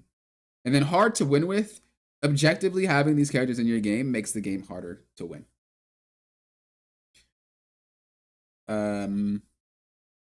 Obviously, as I said before, play whatever you want. If you enjoy your character, enjoy your character. I don't think tier list should be the make all or be all of what you play and why. But I just make these tier lists because I want to try to give you guys an opinion of someone who plays so many hours of this game on what I actually think is best if you want to see results a lot quicker without a lot of work. Some people are like, well, Papa, I want to learn a lot about the game. Well, then play whatever you want. But if you're like, Poppin', I don't really have a lot of time to play, dude, or Poppin', I want to just get my rank now. I'm tired of being in this rank or whatever. And you guys are like, what's best? Here you go. These are the characters that I feel you should play if you want to consistently see wins. A and S. If you want to get better at something and put time into it and then eventually start popping off, B. If you want to eventually get capped out based off like how the enemy team responds, or you want to try to play and think outside the box in terms of how to dominate your matches, it will be C. And again, it'll be D if you is what it is. You recommend playing with people enjoy instead of the meta? Yeah. You said you put Psylocke as B, but Solitude. Okay, we had a conversation about Psylocke. I highly recommend you check that out if you're interested. But with Psylocke, I was saying that there's two extremes. High rank Psylocke players are definitely different than lower rank Psylocke players. And Psylocke players in high rank are busted. And I did not feel good putting her anywhere lower than A, because I would want to put her in S. But I do understand she doesn't function that way in lower rank, so it'd be weird to put her in S if she doesn't really play that way. But yeah, this is pretty much where we're at. So I'm gonna be streaming later on today. We're gonna be playing some White Fox, more or less. Is Magik really that good? Dude, Magik is stupid. I hate that character. But yeah, I try to be unbiased. When I do these, I try to be unbiased. That's why I ask you guys. But I don't need to ask you guys about Magik. Character's dumb. So I'm going to be streaming later today. We're going to be playing White Fox mostly. If we get banned out or picked, we're going to be playing Cap or Blade. Those are the only three characters that I really enjoy this season. So I'm going to be playing them. Maybe we'll play other stuff if I have to. But Cap, Blade, or White Fox are pretty much my go-tos this season. If you guys want to watch, then I'll see you guys then. If you guys don't want to watch, well, thank you guys for watching this. I'll catch you guys later. Coach, when can we do a viewers tournament? A viewers tournament? Do we even have enough people to do that? Oh, well, I guess people can just get their friends. I don't know. We'll see. We got some stuff coming. Don't worry. We got some crazy stuff coming. We got some member stuff coming. Make sure you guys pay attention to my announcements in the Discord. Pay attention to my announcements on the communities tab, bro. There's some stuff popping off. I promise you. I promise you. We got some goodies. But thank you guys for watching. Carrie, thank you for the gifted memberships. I appreciate it. Subs on Twitch, thank you for subbing. This is why I'm able to do a lot of the stuff that we're doing, such as tier lists and just being able to do things for free for the community. And members of the YouTube also, thank you again, the same reason. If you guys want to continue to hang out, join my Discord. We're there. We're talking. We're having a good time. If you guys want coaching, link down in the description below. And if you guys want free VOD reviews, we do them tomorrow, every Saturday. Thank you guys for watching. Next time, you know what I always say. Thank you guys for doing what? Hopping often. Good luck. Have a great rest of your day or night. And I'll talk to you guys later. Peace, peace.